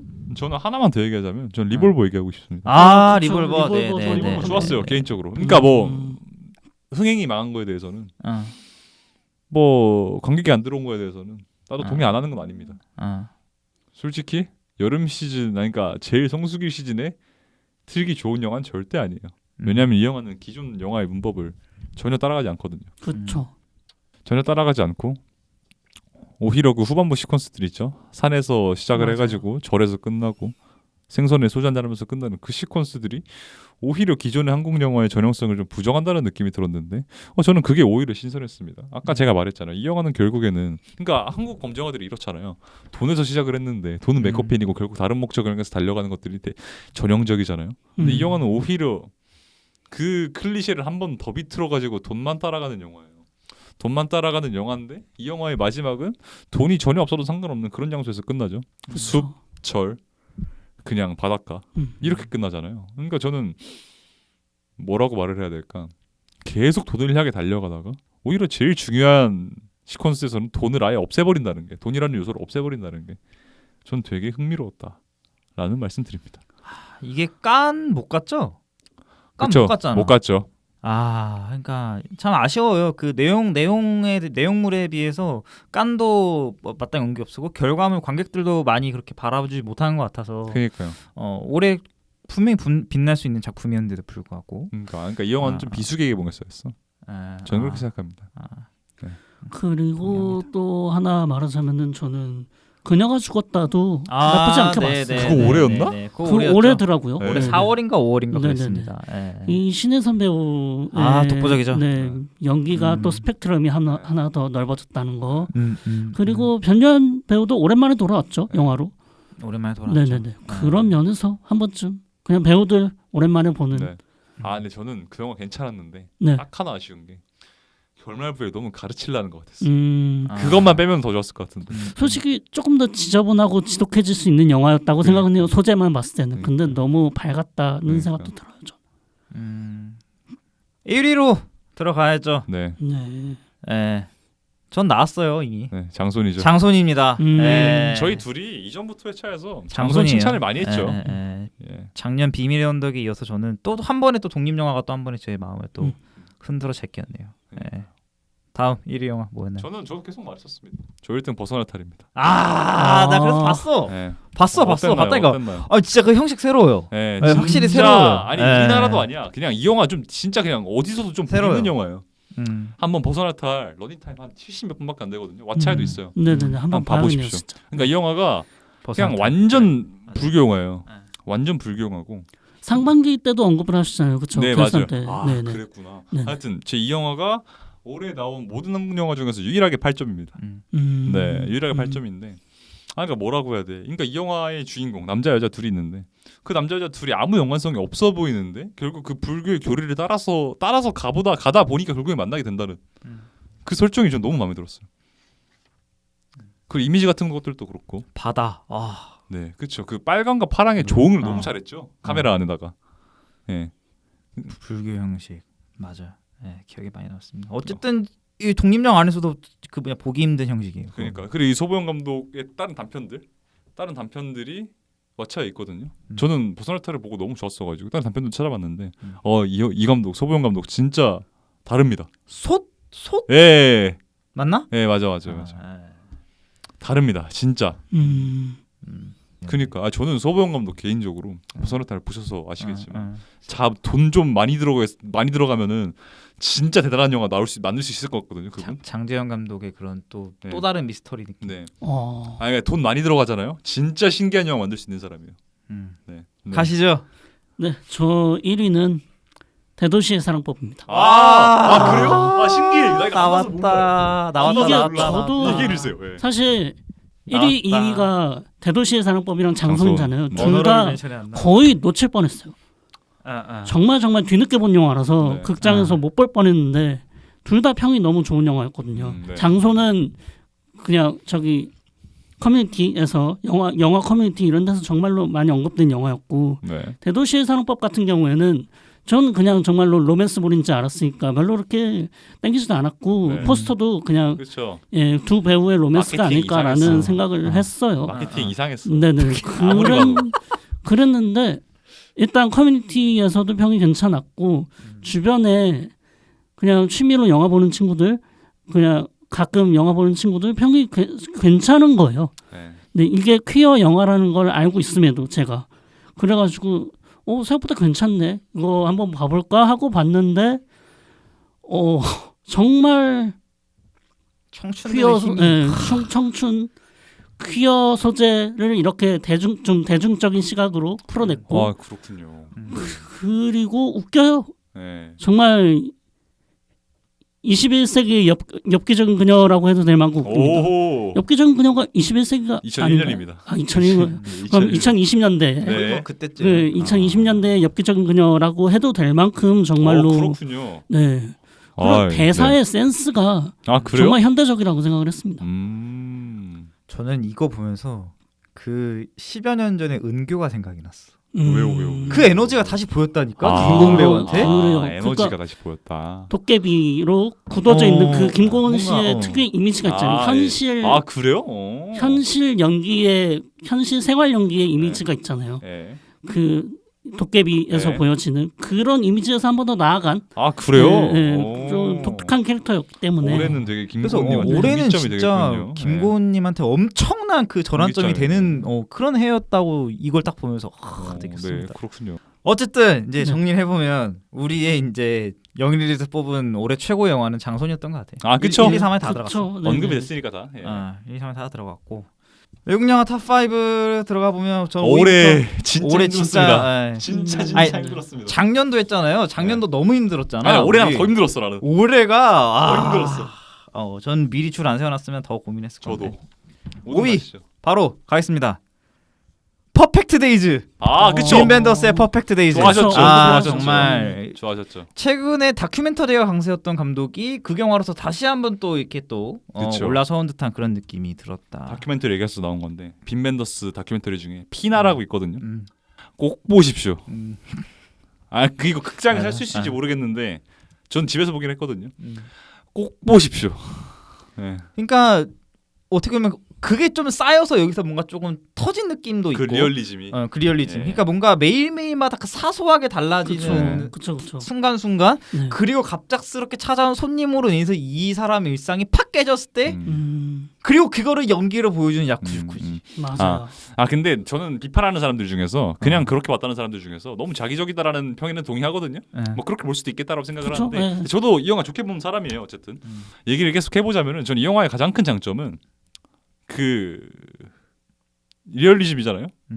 감독의 의도가 최대한으로 옅어지게 보이려고 노력을 했다는 거예요. 그러니까 어떤 거냐면요. 좀 더 구체적으로 얘기를 하자면은 이 영화에서 보여지는 그 히라야마의 모습은 어디까지가 진실이고 어디까지가 거짓인지를 좀 헷갈리게 만들어요. 그러니까 이게 무슨 그쵸, 말이냐? 네. 이게 무슨 말이냐? 이 영화의 곳곳의 요소에는 이 사람의 과거가 어땠는지를 보여주잖아요. 근데 그것만으로 이 사람이 어떤지를 판단할 수 없게 만든다는 거야.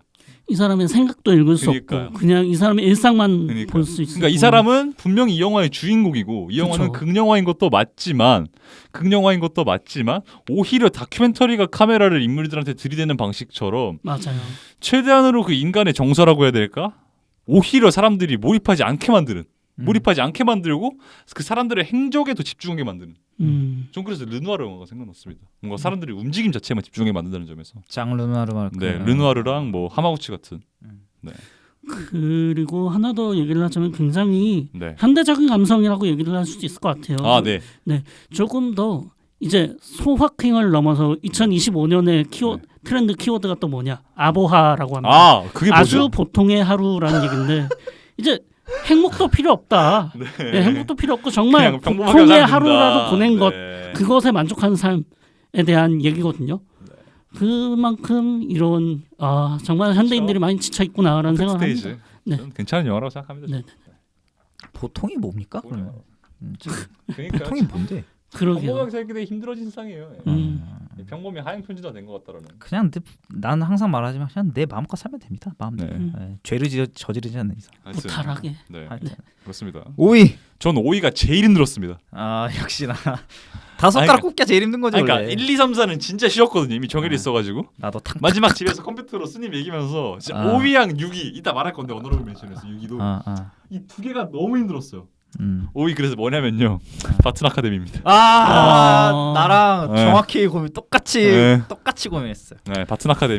진짜 저는 그때 상반기 때도 베스트라고 했잖아요. 네. 대단한 연출가입니다. 음. 저는 이전부터 말했잖아요. 전 알렉산더 페인의 영화를 처음 보기 시작했을 때부터 이 감독 진짜 쩐다. 진짜 PTA급이다. 라고 생각했어요. 근데 저는 이번에 진짜 명확하게 보여준 것 같아가지고 너무 좋더라고. 그러니까 이 영화 진짜 별거 없거든요. 스토리도 완전 진짜 선형적인데 별거 없어. 그렇죠. 네. 스토리도 진짜 선형적인데 그 영화의 곳곳에 보이는 미장센들만 가지고 우직하게 정서를 차분하게 우리한테 설득을 시키는 그 과정이 너무 좋았어요. 그리고 너무 그 인물들의 설정이랑 다르게 너무 아기자기하지 않아요? 그니까요. 생각해보면. 제가 말씀드린 그거랑 비슷하잖아요. 이 영화에 어떤 기교도 없이 맞아요. 오히려 그 영화에 보여주는 미장센만 가지고 인물들의 정서를 내러티브에 투영을 시키고 인물의 정서에 이입을 시키고 함으로써 결국 우리를 감정적으로 동요하게 만들었다라는 점. 자기적이지가 않죠. 그니까요. 에피소드들이나 이런 게. 진짜 너무나도 휴머니티가 가득한 휴머니즘이 가득한 영화였기 때문에 이 영화를 보고 감동받지 않을 영화가 않을 사람이 있을까라는 생각이 들어요. 전 그래서 이거 엄마한테 추천했습니다. 이거 넷플릭스 나왔거든요. 엄마한테 볼 거 없을 때 보라고 해서 추천했습니다. 네. 잘 보셨나요? 아직 안 봤는데 저는 진짜 다이아드 이후로 이렇게 크리스마스 영화 하면은 일선에 생각나는 영화일 것 같아요. 제 평생. 그렇죠. 다이아드는 크리스마스 네. 영화죠. 그렇죠. 저는 항상 크리스마스 영화하면 제일 먼저 생각나는 게 나홀로 집에는 그러니까 워낙 고트니까 그쵸. 나홀로 집에 빼면은 가장 먼저 생각나는 게 항상 다이아드였거든요. 근데 진짜 다이아드 이후로 너무 좋은 크리스마스 영화를 만난 것 같아요. 그리고 이거 저번 주에도 얘기했는데 이거 개봉한 날 눈이 엄청 왔어요 저녁에. 그러니까 저희가 왜냐하면은 수요일 날 영화가 개봉을 하면은 어지간하면 수요일 날 영화 보지 않습니까? 목요일 날 따고 수요일 날 저녁에 할 일하고 영화를 보고 나오는데 제 눈이 펑펑 내리더라고. 2월 21일. 와 진짜 너무 행복했습니다. 이거 연초에 봤네. 2월 21일이면. 그러니까 그 체리 주빌레 만드는 장면 그쵸. 있잖아요. 제가 롯데시네마 용산에서 봤어요. 용산 롯데시네마 가보셨어요 혹시? 가봤죠. 거기 사람 진짜 없잖아요. 사람 네. 진짜 없고 차만 세워져 있잖아요. 전 그 나오면서 딱 눈 맞으면서 가는데 그 체리 주빌레 먹는 그 장면이 생각이 나는 거예요. 그러니까 그 뭐라고 해야 돼? 이 영화는 그 알렉산더 페인의 영화는 건조한 듯 보이는데 그 이면에 보이는 그 촉촉함이 있어요. 진짜 건조하거든요. 맞아요. 네. 건조한 것처럼 보이는데 이 정서를 따라가다 보면은 그 사람의 이면이라던가 내면에 맺혀 있는 눈물 한 방울이랄까, 이슬 한 방울이랄까 그렇게 맺혀져 있는 게 느껴져요. 이 사람이 지향하는 가치라든가 그런 게 가치관이라든가 이런 참 게 되게 건조하다기보다는 촉촉하단 말이죠. 맞아요. 그 촉촉함이 우리의 내면을 점점 젖게 만드는데, 전 그래서 영화 추천 하나 하자면 알렉산더 페인 영화 중에 네브래스카라고 있습니다. 근데 그거 어떻게 봐야 되냐? 진짜. 그냥 불법으로라도 보세요. 저는 넷플릭스에서 봤거든요. 지금은 없는데, 저는 그게 알렉산더 페인 최고작인데, 저는 그 영화는 진짜 로버트 알트만이랑 진짜 에드워드 양의 경지에 올라섰다. 저는 진짜 그 정도라고 말합니다. 그러니까 나는 킬리안 머피 연기 잘했거든. 진짜 잘 좋았는데 킬리안 머피 연기 좋았는데. 킬리안 머피? 네. 그 아카데미. 나 진짜 이거는 폴지한테 줬어야 했어.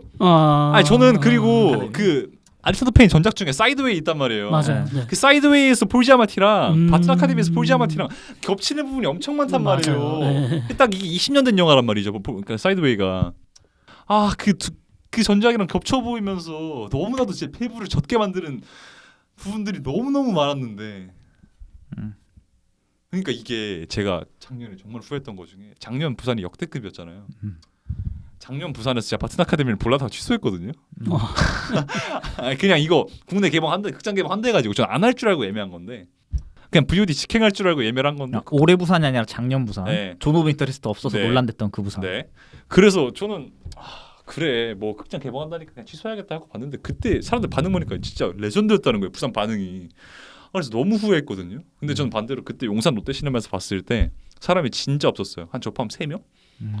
근데 오히려 저는 외로워서 약간 진짜 사람이 얼마 없어서 더 좋은 느낌이 아니었나. 저는 이거 여자친구 데려가서 한 번 더 봤잖아요. 너무 좋아가지고. 하여튼 그렇습니다. 네. 5등 가시죠. 네, 5등 일단 4등이 퍼펙트 데이즈였고요. 그렇군요. 네. 오케이 좋습니다. 5등은 듄 파트 2입니다. 얘기해야지. 둔이 올라갔네요. 듄은 뭐, 그러니까 듄은 성장성. 네, 앞으로 더 대단한 이야기가 이어질 거라는 거에 대한 성장성도 물론 좋고, 그리고 본격적으로 영웅 그리고 메시아의 탄생 느낌의 서사적인 면모를 보여줬죠. 1편보다 1편은 너무 발단해서 멈춘 느낌이었다면 그 과정에서 좀 더 긴박하게 영화가 진행이 되다 보니까 좀 더 극장에서 볼 만한 정말 엔터테이닝적인 영화가 아니었나라는 생각도 분명히 하고 비주얼적으로도 좋았고. 그러니까 저는 계속 말씀하시죠. 네, 그리고 저는 뭐 상반기 결산 때도 한번 말을 했지만 폴의 선택이 대중 영화에서 벗어난 선택 중에 하나지 않았나라는 생각을 해요. 그러니까. 정말 올곧은 길이 아니라 올곧지 않은 길을 걷겠다라는 게 그 결단이 전 정말 그게 맞아요. 그 폴이 그 선택을 한 게 결국에는 그 듄 원작 소설 있죠. 프랭크 허버트가 쓴 그 소설에서도 가장 큰 주제 중에 하나긴 한데. 그러니까 저는 그 선택을 하는 부분이 뭐가 좋았냐면은 이 소설을 영화화했을 때 폴이 그렇게 선택을 하고 그 선택을 사람들이 추종하고 추앙하고 하는 연출을 너무 잘했다고 생각했어요. 맞아요. 그러니까 결국 이 영화는 웅장함이라는 키워드로 대변할 수밖에 없는데 그 웅장함이라는 키워드랑 그 폴이라는 내면이랑 연결을 하는 부분이 전 너무 좋았다라는 생각이에요. 그리고 저는 그때도 얘기했었지만 준 1편, 2편이랑 이어서 얘기하자면은 준 2편 굳이 아쉬운 점 꼽자면은 얘기가 너무 많았어요. 맞아요. 전말결사 뭔 때 말인지 했던 알죠? 말. 네. 1편은 제가 그랬었잖아요. 1편은 왜 이렇게 얘기가 없지? 맞아요. 근데 2편은 왜 이렇게 얘기가 많지라는 느낌이었어요. 음. 그래서 나는 2편 분량을 조금만 1편에서 조금 더 썼으면 좋지 않았을까라는 생각이에요. 그러니까 이 호흡이 너무 가빴어요. 맞아요.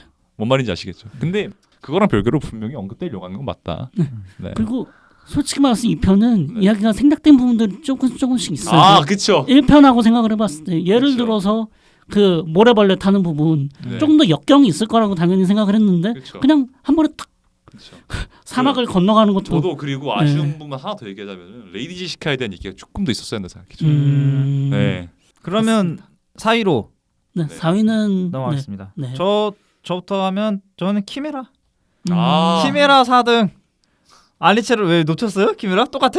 아니 이게 왜 4등이지? 전 나- 2등이에요. 진짜? 전 2등이에요. 2등. 나는 아니 2등이 아니라 키메라가 미안해요. 3등입니다. 키메라가. 난 키메라가 3등입니다. 키메라가 4등. 이 영화를 통해서 확실히 이제 거장 반열에 들어선 네. 알리체 로르바키를 아닌가. 그리고 그 하나 더 말하자면은 저희 올해 영일이 찍은 콘텐츠 중에서 가장 전 좋았던 회차 중에 하나가 아닌가라는 생각을 합니다. 그러니까 둘 다 이력을 느꼈다. 네. 아니 좋은 말도 정말 많이 나왔고요. 음.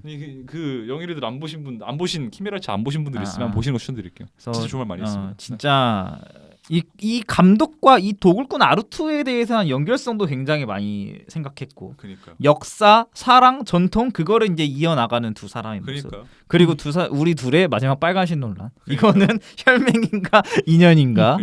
진짜 여러모로 그래서 어떻게 보면 또 여름까지 이어졌던 그 로르바케르 기획전까지. 그러니까 이번에 로르바케르 기획전에서 제가 보고 느낀 게 그 말씀을 했잖아요. 로르바케르는 그 명암 차이를 되게 잘 이용하는 것 같다. 그러니까 제 말은 어둠 차이를 잘 이용한다는 게 한 컷 안에 담긴 명암 차이가 아니라 이 숏에서 어두웠다면은 그 다음 씬은 밝고 이 숏이 밝았다면은 그 다음 숏은 어둡고 이 숏과 숏의 사이에서 발생하는 그 명암 차이를 너무 잘 사용하는 것 같았어요. 특히 키메라에서 그걸 느꼈거든요. 키메라는 그 지하와 지상 간에 어떤 연관성이 있는지를 좀 많이 조명을 해서 봐야 되는 영화잖아요. 그거를 조금 더 생각을 하면서 영화를 봤을 때 느껴지는 울림이 너무나도 크기 때문에 네. 그리고 거의 알리체 로르바케보다 나이가 30-40년 더 많이 든 어떤 한 거장이 네. 오랜만에 와서 그걸 더 잘 보여줬죠. 아 그렇죠. 명암 데뷔를. 그렇죠. 그걸 이제 또 후반에 그쵸. 나오겠지만. 네. 네. 어쨌든 저 4등은 키메라. 아 이제 키메라는 할 얘기 너무 많습니다. 이 시작하면 1시간 해야 돼. 그러니까 회차 보고 와주세요. 띄워주시고 네. 띄워주시고. 가시죠. 4등 저 존 오브 인터레스트. 조노미터스트가 4등까지 내려왔어요? 아이 키메라가 난 너무 좋더라고. 원래 진짜? 키메라보다 위였는데 아. 키메라보다 위였는데 근데 현웅님은 이제 제가 어떤 영화 나왔는지 아실 거예요 위에. 대략 네. 둘 다 이제 네. 서로 같이 나오죠 이제. 그러니까 사이즈가. 감이 오는데 아. 그러니까 솔직히 말하면 지금 6월에 개봉했잖아요. 지금 와서 생각을 해보면은 이게 제가 존 오브 인터레스트를 비판했던 점이 딱 하나가 있었어요. 의도가 너무 명확히 보인다. 근데 이 의도가 너무 명확히 보인다는 점이 좀 영화가 좀 시간이 가면 갈수록 좀 감흥이 조금 더 줄어드는 그렇죠. 데 일조하지 않았나는 생각이 들어요. 예. 근데 저는 이 영화는 어쨌든 영화 산업적으로 봤을 때도 예술적으로 봤을 때도 분명한 가치가 있다고 생각합니다. 우리나라에서 특히. 분명한 가치가 있다고 생각을 합니다. 왜냐하면 일단 단순히 뭐 그런 건 보일 수 있죠. 뭐 하인리몬처럼 뭐 피해자가 아니라 가해자의 모습을 보여준다는 것이 아니라 저는 이 영화의 가장 큰 주안점은 그거라고 생각을 해요. 이 영화의 가장 큰 주안점은 그때도 얘기했지만 이 영화의 가장 큰 주안점은 명과 암의 경계예요. 명과 암의 경계. 이것도 그렇네. 저는 그렇게 말씀드렸어요. 그러니까 뭐라고 해야 돼? 삶과 죽음의 경계죠. 그 삶과 죽음의 그걸 경계될 벽을 수도 쳐놓고 있고 안 보여준다. 단순히 하얀 것과 검은 것의 경계가 될 수도 있고 저는 그거를 그 엔딩 시퀀스에서 느꼈거든요. 엔딩 시퀀스에서 루돌프가 그 구토를 장면에서 위에서 아래로 역부감으로 보여주는데 그 타일이 하얀색이랑 검은색이랑 경계에 쳐져 있어서 막 그렇게 보인단 말이죠. 전 그거 보고 이 영화는 확실히 이 경계에 대해서 이야기하는 영화라는 걸 느꼈습니다. 예를 들어서 저희가 밝은 신을 볼 때는 어두운 거를 바라보게 되고 오히려 어두운 신을 바라볼 때는 적외선 신 마냥 밝은 것을 더 바라보려고 하잖아요. 그러니까 이 사람들의 뭔가 청개구리 심리랄까? 그거를 되게 잘 이용한 연출이 아닌가라는 생각이 들었어요. 끝까지 안 보여주고. 그러니까 그럼. 끝까지 안 보여주면서 맞아. 그러니까 자기가 보여주고 싶은 걸 끝까지 안 보여주면서 관객들로 하여금 더 찾게 만드는 맞아요. 그런 연출을 되게 잘했다고 느꼈어요. 그거를 청각을 활용해서 더. 네. 사실 그걸 존 오브 인터레스트가 완성되는 부분은 사실 영화가 끝나고 나서 이거에 대한 정보를 찾는 부분이 아닐까 그런 생각도 들어요. 네네. 그렇죠. 이 사람들이 후에 어떻게 됐는가라는 아, 부분이라든가 그런 부분들 그렇죠. 찾는 게 또 하나의 재미가 됐다. 진짜 분석이 많이 나왔던 영화라고 봐야죠 올해. 그렇죠. 유독 분석이 많았던 영화가. 그리고 연출적으로 봤을 때 진짜 많이 배워야 할 특히 사운드 편집 부분에서 음향 진짜 잘 쓴 영화죠, 이 영화. 진짜 화면 자체도 날이 너무나도 서 있는. 네, 진짜 눈이 베일 것 같잖아요. 네. 진짜 날 서 있는 그런 영화가 존 오브 인터레스트였다. 네. 3위 갈까요? 3위. 그 상우님은 4등이 저는- 퍼펙트데이였으니까. 퍼펙트데이였습니다. 네. 네, 퍼펙트데이였으니까. 3위 가겠습니다. 3위는 저는 존 오브 인터레스트. 반대. 저도 3위 존 오브 인터레스트입니다. 아 진짜? 네네네. 저 3위 존 오브 인터레스트. 그럼 바로 이게 끝났네요. 저는 3등이 키메라거든요. 오케이. 네, 뭐 키메라 이따 얘기하겠지만 존 오브 인터레스트 키미라. 키메라 진짜 로르바케르의 다음 영화는 얼마나 좋을까라는 생각이 되게 만드는. 그러니까 저는 저는 고전 이탈리아 영화를 진짜 좋아하거든요. 구체적으로 얘기하면 로셀리니랑 제가 제일 좋아하는 이탈리아 영화 감독은 비스콘티랑 펠리니예요. 펠리니. 이 비스콘티랑 펠리니 영화들을 보시면은 진짜 그 탄미 그 자체에 집중해가지고 거기에 몰빵하는 감독들이잖아요. 파졸리니까지. 이 감독들 막 대표작들 보잖아요. 막 달콤한 인생 같은 것들 보면은 와 진짜 그 광기 어린 그 탄미에 대한 집착이 보는 사람들하고 미쳐버리게 만드는데 그 로르바케르는 이 탄미성에 대한 집착을 여성적으로 변용을 함으로써 또 다른 미적 여흥을 만들어낸 게 아닌가라는 생각이 들었어요. 그러니까 어떻게 보면은 그 비스콘티나 아까 제가 말한 비스콘티, 파졸리니, 펠리니 같은 사람들은 되게 남성적인 탄미 추구라고 했다면은 로르바케르는 그거를 자기의 식으로 변용을 해가지고 여성적인 정서를 좀 되게 탈바꿈을 하지 않았나라는 생각이 들었어요. 그러니까 제 말은 굳이 뭐 키메라나 햄컬 라짜로 같은 영화들을 감독 이름 가리고 보면은 남자인지 여자인지 분간이 안 갈 것 같긴 한데 이 감독이 이런 영화를 만들었다고 생각을 한다고 본다면은 라짜로가 특히 그렇다. 라짜로가. 좀 특히 고전 이탈리아 영화들에 대한 오마주가 다분히 들어있는 그녀의 영화들에서 나는 이런 식으로 걸어가겠다라고 하는 자신만의 그 선언이라고 해야 될까? 자신만의 의견을 확실하게 개진하는 모습이 너무 좋았어요. 그리고 그게 개인의 서사에 또 나오니까. 그러니까. 더 언더스 같은 것도 보면 이제 또 개인의 서사에. 맞아요. 난 더 언더스 진짜 너무 좋았어. 그러면 2등으로 2등. 넘어가겠습니다. 네네네. 저 클로즈 유어 아이즈. 빅토리스의 빅토리스의 클로즈 아이즈. 저는 많은 설명하지 않겠습니다. 여기가 다 설명할 것 같아서. 저는 1등입니다. 여기가 다 설명할 것 같아서. 근데 이건 회차를 봐야 돼. 저는 난 네. 왜 그렇게 생각해? 저는 이거 다시 말하지만 쳤습니다 이번에. 지금이라도 보세요. 아직 저기 아트나인에서 하는 거 같더라고요. 그런 데서 하니까 네네. 제발 보세요. 이거 극장에서 안 보면은 봐야겠네. 그 가치가 진짜 절반 아래로 떨어질 영화입니다. 그냥 한 키워드로만 말할게요. 그냥 에리스의 포용의 카메라. 그러니까. 이렇게 그냥 표현하겠습니다. 그러니까 저는 그 이전 클로즈 아이즈 회차 때도 말했지만 그 에리스의 전작들을 보면은 에리스의 전작은 좀 약간 덤덤한 척 하는데 화나 있는 그런 느낌이었어요. 덤덤한 척 하는데 좀 약간 화를 좀 그러니까 분노가 머금은 그런 분노를 느낌이 좀 있다는 약간 거예요. 그 국가와 사회와 개인에 대한 좀 분노가 조금 자주적인 분노가 좀 섞여 있는 이야기였거든요. 근데 이 영화는 기적이 벌어졌는지 안 벌어졌는지랑 상관이 없이 어쨌든 영화의 힘을 좀 보여주려고 하는 긍정적인 방면으로 그런 느낌이 들었어가지고 근데 이 영화는 너무 이 얘기 길게 하면 안 돼. 회차 있어서 회차도 있고 더 얘기하게 되니까. 너무 길어질 것 같아가지고 일단 넘어가겠습니다. 2등. 저 2등 메이 디셈버입니다. 맞아. 레이 디셈버. 계속 얘기했죠. 네. 겉으로는 전형적인 그런 막장 드라마를 표방을 하면서 그 안에서는 본질을 파헤치려고 하는 그 카메라의 움직임이 너무 좋았거든요. 그러니까 이 영화 카메라 움직임 같은 것들 보면 완전 노골적이에요. 그냥 완전 누가 봐도 여기선 클로즈업 해야겠다 싶으면 완전 클로즈업하고 여기는 자극적으로 보여줘야겠네 싶으면 자극적으로 보여주고 하거든요. 근데 그 사이사이에 보여주는 본질을 보여주는 컷이라던가 신들이 너무 이 진실을 바라보는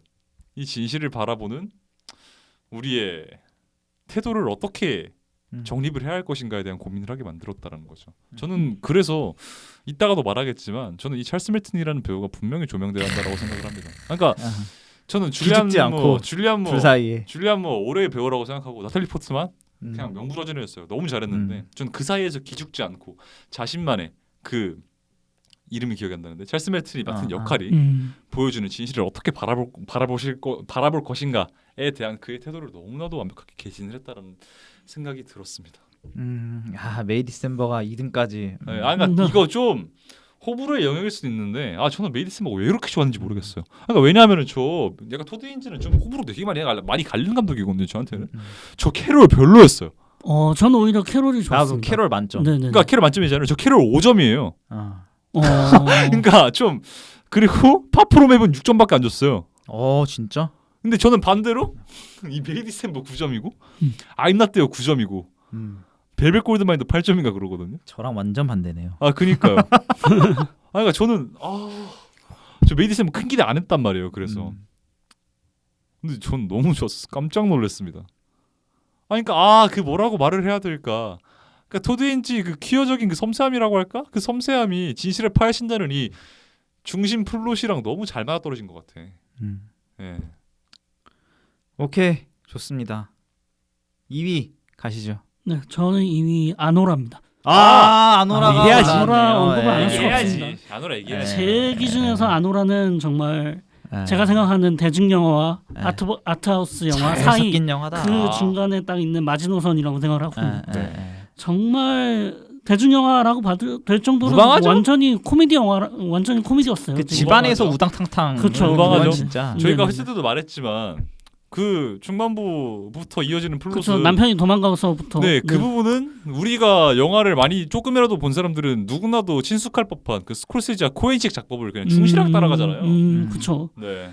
그래서 약간은 그냥 정말 자막이 다 담아내지도 못하는 그 말들의 향연이라든가 그리고 그 개인적으로는 영화 졸업 이후에 오. 그거를 보는 느낌도 있었어요. 졸업이 생각난다 진짜. 네, 그런 느낌 철없는 네. 이 성인들의 맞아요. 결혼. 왜냐하면은 네네네. 졸업도 그렇고 아노라도 그렇고 그쵸. 그 인물의 행적이잖아. 행적. 그렇죠. 심지어 외적인 움직임을 되게 중요시하는 영화잖아요. 네네네. 결국 그 인물이 어떻게 움직이고 어떻게 달려가는지에 따라서 인물의 정서 또한 바뀌는 그런 영화들인데 네네. 되게 잘 찝어주신 것 같습니다. 아노라랑 졸업이랑. 저는 그래서 맞아요. 정말로 인상적으로 맞아요. 봤습니다. 그리고 아노라를 연기했던 마이키 메디슨. 유력 후보잖아요. 네네네. 그쵸. 와, 그러니까 정말? 저는 그렇게 몸을 불사를 줄 몰랐어요. 진짜로. 그리고 눈이 되게 매력적인 배우라고 생각을 했어요. 눈을 그쵸. 보고 있으니까 되게 동양적인 대강 느낌도 국적성이 좀 없는 보여가지고. 마스크긴 하죠. 네네. 근데 그와 반대로 그냥 이렇게 앉아 있는 유리 보리스. 올해 골든글로브 올라갔던데요? 조연 부분에? 제발 받았으면 좋겠어. 유리 보리스 힘들겠지만 프로? 제발 받았으면 좋겠어. 작년에 우리가 밀었던 유리 보리스 네. 뜨는 것 그러니까. 같아서. 제발 떴으면 좋겠어요. 네. 어너러블 멘션 근데 어더러블 멘션이 제일 시간 오래 걸릴 것 같은데 제 생각에. 짧게. 예. 네. 저는 바튼 아카데미 있었고 계속해서 왜 이렇게 갈린지 모르겠지만 저는 조커2도 오너러블 멘션에 있는데. 저 조커2 관련해서 얘기하려던 게 하나 있었어요. 네. 최근에 이슈되는 사건 있잖아요. 미국에서 그 유나이티드 헬스케어 CEO 사망한 거. 맞아요. 그게 결국에는 죽인 범인이 엄청나게 미국에서도 상류층인 그쵸. 상류층 엘리트라고 금수저 그러더라고요. 엘리트였다고 하잖아요. 네네네. 근데 그 엘리트마저 그 미국의 의료보험 체계에 환멸을 느끼고 맞아요. 그런 짓을 저질렀다라고 봐야 되는데 네네. 정황 같은 것들을 보면은 근데 조커 1편이 전 생각이 나더라고요. 조커 1편이 결국에는 그 의료보험 체계 관련해서 좀 강한 비판을 드러내잖아요. 그렇죠. 전 그래서 보면서 조커 1편이 그러니까 저는 이번 사건을 보면서 이 유나이티드 헬스케어 사건을 보면서 미국 사람들 생각보다 이 의료보험 관련해서 비판적도 아니야. 진짜 그 의료보험 관련된 기업들을 정말 싫어하는구나. 이 관련해서 정말 바뀌어야 한다고 입을 모아서 말하는구나. 라는 생각이 들었거든요. 관련 다큐멘터리나 영화들도 꽤 있잖아요. 맞아요, 의료보험 맞아요. 관련해서. 맞아요. 그래가지고 저는 조커 1편에 사람들이 그만큼 이입할만 했다. 왜냐하면은 조커 1편의 서브 플롯이긴 하지만 거의 메인 플롯에 가까울 정도로 중요한 역할을 했던 게 그쵸. 의료보험이랑 어머니 네네네. 관련이잖아요. 네. 그러니까 어떻게 보면 조커2가 조금 더 드라마틱하게 바뀌었다고도 봐야 될 것 같아요. 막 뮤지컬도 섞이고. 근데 저는 그런 왜 이렇게 순애보적인 사랑이 좋은 건지 모르겠습니다. 너무나도 잘 연기하고 참 맞아떨어져서 재밌게 봤고. 네. 서브스턴스도 저는 여기 어너러블 멘션에 어, 언급이 돼야 되는 네. 그 정도의 파괴력 있는 영화. 네, 뭐 언급 한번 해야 할 영화긴 합니다. 뭐 네. 평이랑 별개로. 네. 네. 네. 서브스턴스도 그렇고 마지막으로 하나 더 하고 싶은 건 새벽의 모든. 아, 미야케쇼의 새벽의 모든. 손흥민 새벽의 모든 진짜 진짜 맞았죠. 기가 막히게 전주에서 정말 홀려서 빠져봤던. 나도 그 좀 기분은 궁금하긴 하다. 네, 전주 진짜. 개막작으로 새벽의 모든을 봤을 때의 기분은 네. 궁금하긴 하다. 오히려 그 사람들이 빠지고 나간 조금 덜 있는 사람들 사이에 그 감흥을 느꼈을 때. 그러니까요. 나는 시네마틱한 작품. 새벽의 모든 저는 그 엔딩 때문에 전 8점 줬어요. 그 엔딩이라는 게 엔딩 신만 바라는 게 아니라 그 이제 모든 떠나고 아픔들이 정리하고. 밝혀지고 떠나는 그 시퀀스들이 너무 좋았어요. 네. 뭐 이 정도? 이 정도. 알겠습니다. 저는 그러면 그것들 빼고 말하겠습니다. 빼고 말할 텐데 일단 제가 먼저 말을 하고 싶은 거는 룸넥스트 도어 얘기하겠습니다. 페드로 알모도바르의. 네. 그러니까 저는 룸넥스트 도어 그러니까 계속 말씀드렸었지만 줄리에타를 기점으로 페드로 알모도바르가 한층 더 성숙해진 느낌이잖아요. 오히려 자극적인 묘사를 한층 더 절제한 느낌이 드는 영화들이 요즘 페드로 알모도바르의 작품 세계인데 룸넥스트 도어는 페드로 알모도바르가 확실히 내면적으로 이제 어느 정도 경제 올라섰구나. 성장을 했다. 자신이 인간을 어떻게 바라봐야 할지에 대해서 결정을 한 것 같다라는 느낌이 들었어요. 그러니까 뭐라고 해야 돼? 이전에는 그 8, 90년대 알모도바르 영화들은 보면은 되게 그 사회 안에 자극으로 점철된 인간과의 관계에 좀 집중해서 보는 느낌이었다면 이 영화는 세련미가 더해진 그의 감각이랄까? 그리고 그 세련미를 만들어지게 해준 감독 그 자신의 태도랄까? 그런 것들에도 집중해서 보게 된 영화 같아가지고 전 룸넥스트도 너무 좋았습니다.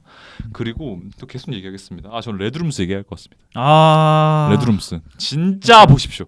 그 이동진 평론가가 올해의 발견이라고 말해주셨던 그거 진짜 꼭 보십시오. 이 영화는 저희가 그때 회차 때 좀 자세하게 얘기했으니까 회차 들어주시고요. 레드룸스 난 그 그러니까. 여배우 얼굴 잊혀지지가 않아. 연기 너무 좋았죠. 레드룸스 주인공 연기 너무 좋았고요. 그리고 정말 그 카메라 윤리라고 해야 될까? 그 카메라 윤리를 너무나도 잘 표현한 영화가 됐어요. 그러니까 그 켈리랭이라는 사람은 그 카메라라는 장치 그 자체에 대해서 좀 강한 애착을 가지고 있는 사람이잖아요. 자기가 찍히는 거를 좋아하기도 하고 은밀하게 찍은 스너필름을 보는 거를 좋아하는 사람이기도 하고 그리고 그 카메라는 더 은밀한 위치에서 그녀의 행적을 찍고 그렇죠. 그래서 이 카메라가 영상을 어떻게 영상을 할 것인가 어떻게 인간의 윤리를 다룰 것인가라고 다뤄지는 부분도 그랬고요. 저는 뭔가 퍼펙트 데이즈랑 좀 연계해서 좀 이야기를 하고 싶은 게 뭐냐면은 퍼펙트 데이즈 아까 제가 말씀드린 가장 큰 장점이 그거라고 했잖아요. 퍼펙트 데이즈는 이 사람의 진실된 면모가 어디까지인지 절대 보여주지 않는다. 오로지 카메라 그 자체로만 보여주려고 한다. 라는 게 저는 이 영화의 가장 큰 장점이라고 봤는데 레드룸스도 비슷한 결과라고 봐요. 정서는 다르지만 결국 엔딩까지도 이게 어떤 결말인 건지를 명확히 알려주지 않고 켈리행이 왜 이런 의도로 맹목적으로 살인마를 사랑하고 쫓는 건지 밝혀주지 않은 채 영화가 끝나잖아요. 그러니까 진짜 모르지. 방향성은 아예 다른데 지향점은 같다는 거죠. 그래서 전 레드룸스가 너무 좋았다라고 말을 해드리고 싶고요. 히트맨 말해야 될 것 같습니다. 글렌 포웰을 그쵸, 엄청나게. 그쵸. 저는 미첼 원래 그 링클레이터. 링클레이터를 좋아하는 감독인데 링클레이터가 결국 그런 사람이잖아요. 그냥 미국에서 프랑스 영화 찍는 사람이잖아요. 미국에서 프랑스 영화 찍는 사람인데 그런 계열. 그 면모가 더 잘 돋보인 영화가 아닌가. 히트맨 보셨나요? 네, 봤어요. 히트맨 되게 프랑스 영화 같잖아요. 되게 그 관념적인 면모를 되게 그쵸. 영화의 메인 플롯에 부각을 시키는데 그 유럽 영화 특유의 그 관념적인 면모가 미국 영화의 연출 스타일을 어떻게 녹아드는지를 너무 잘 보여주는 것 같아요. 되게 대중적으로 표현을 했죠. 어떻게 네. 보면은. 네. 네. 그리고 저는 약간 히트맨을 이렇게 좋게 표현하는 게 그것도 있어요. 저는 약간 제 가치관이랑 좀 잘 맞는 게 있어. 저는 사람은 무조건 변할 수 있다고 생각하거든요. 저는 사람 안 변한다는 말에 저는 무조건 비동의하는 사람이라. 그러니까 변하기가 어려운 거지. 무조건 변할 수 있다라고 생각을 해요.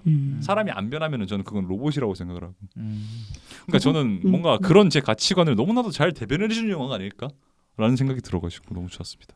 그리고 기존 링클레이터 영화들하고 비교했을 때 많이 다르지 않나요? 스타일이? 맞죠. 많이 달랐죠. 좀. 네, 좀 더 극영화스러운 부분도 맞죠. 있고. 좀 네. 더 극영화스럽고 네.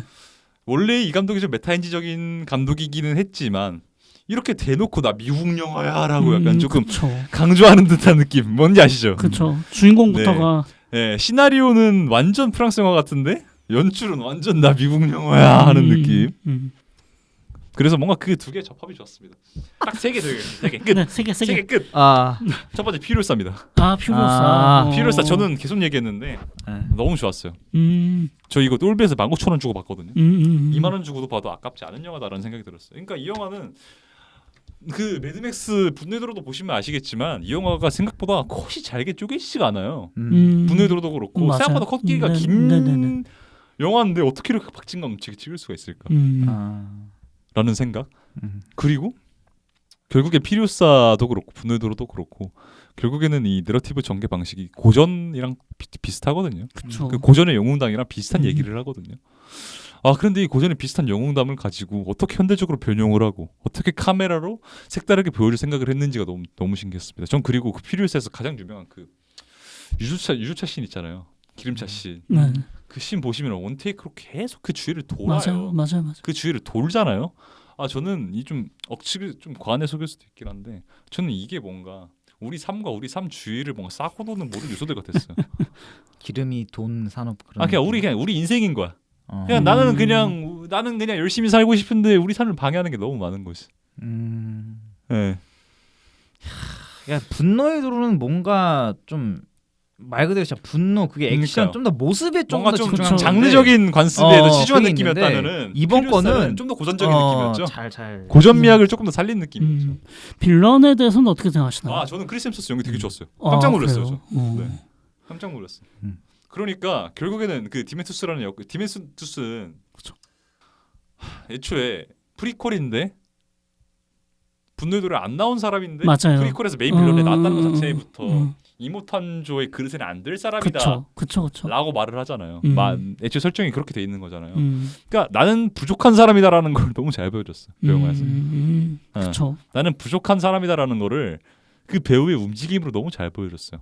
그러니까 뭔가 토르에서의 그 강인한 모습이 전혀 안 나타난다고 할까요? 맞아요. 좀 유아적인 모습도 있고. 그러니까 네. 유아적인 모습. 그 유아적인 모습을 너무 잘 캐치한 것 같아. 햄서스가. 인형에 집착을 한다든가. 네, 그렇죠. 아, 네, 좋은 지적이었습니다. 두 개 말하겠습니다. 갈랜드 얘기하겠습니다. 아 갈랜드도 갈랜드. 나오는군요. 꼭 보십시오. 예. 갈랜드. 꼭. 둘이 샤라웃친 영화 아닙니까 사실상? 네, 갈랜드. 진짜 전반 결산에 나왔다. 타르코프스키 영화일 줄 알았거든요. 타르코프스키 영화일 줄 알았는데 중후반부 가잖아요. 전혀 다른 얘기를 하고 있습니다. 변주가 됩니다. 그니까요. 갈등으로 변주가 됩니다. 그리고 거기다가 아이슬란드와 덴마크 사이 역사성까지 담아낸 영화거든요.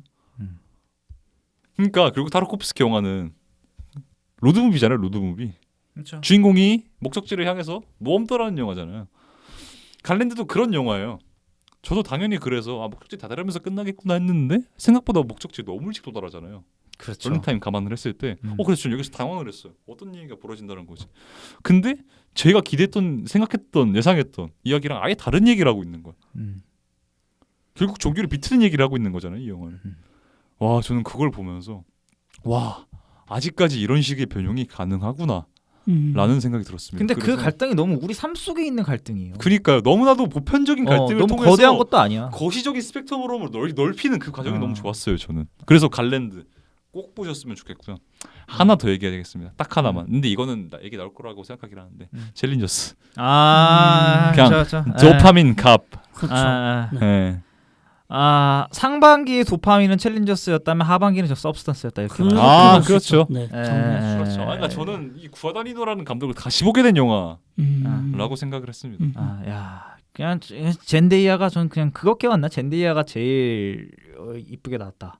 그렇죠. 그리고 되게 매력적으로 나왔고 남자 둘은 진짜 사실 원래 우리는 조시 오코너를 굉장히 많이 그거였는데 마이크 파이스트가 마이크 파이스트가 여기 너무 잘했어. 챌린저스도 그렇고 마이크 라이더스에서 나오고 그러니까 은근히 그 머릿속에 오래 남아요 지금. 그러니까. 나는 마이크. 그리고 웨스트사이드 스토리에서 나왔어. 그렇죠. 웨스트사이드 스토리에서 나왔고. 네, 그니까요. 저는 그 남자 둘의 앙상블이 너무나도 좋았습니다.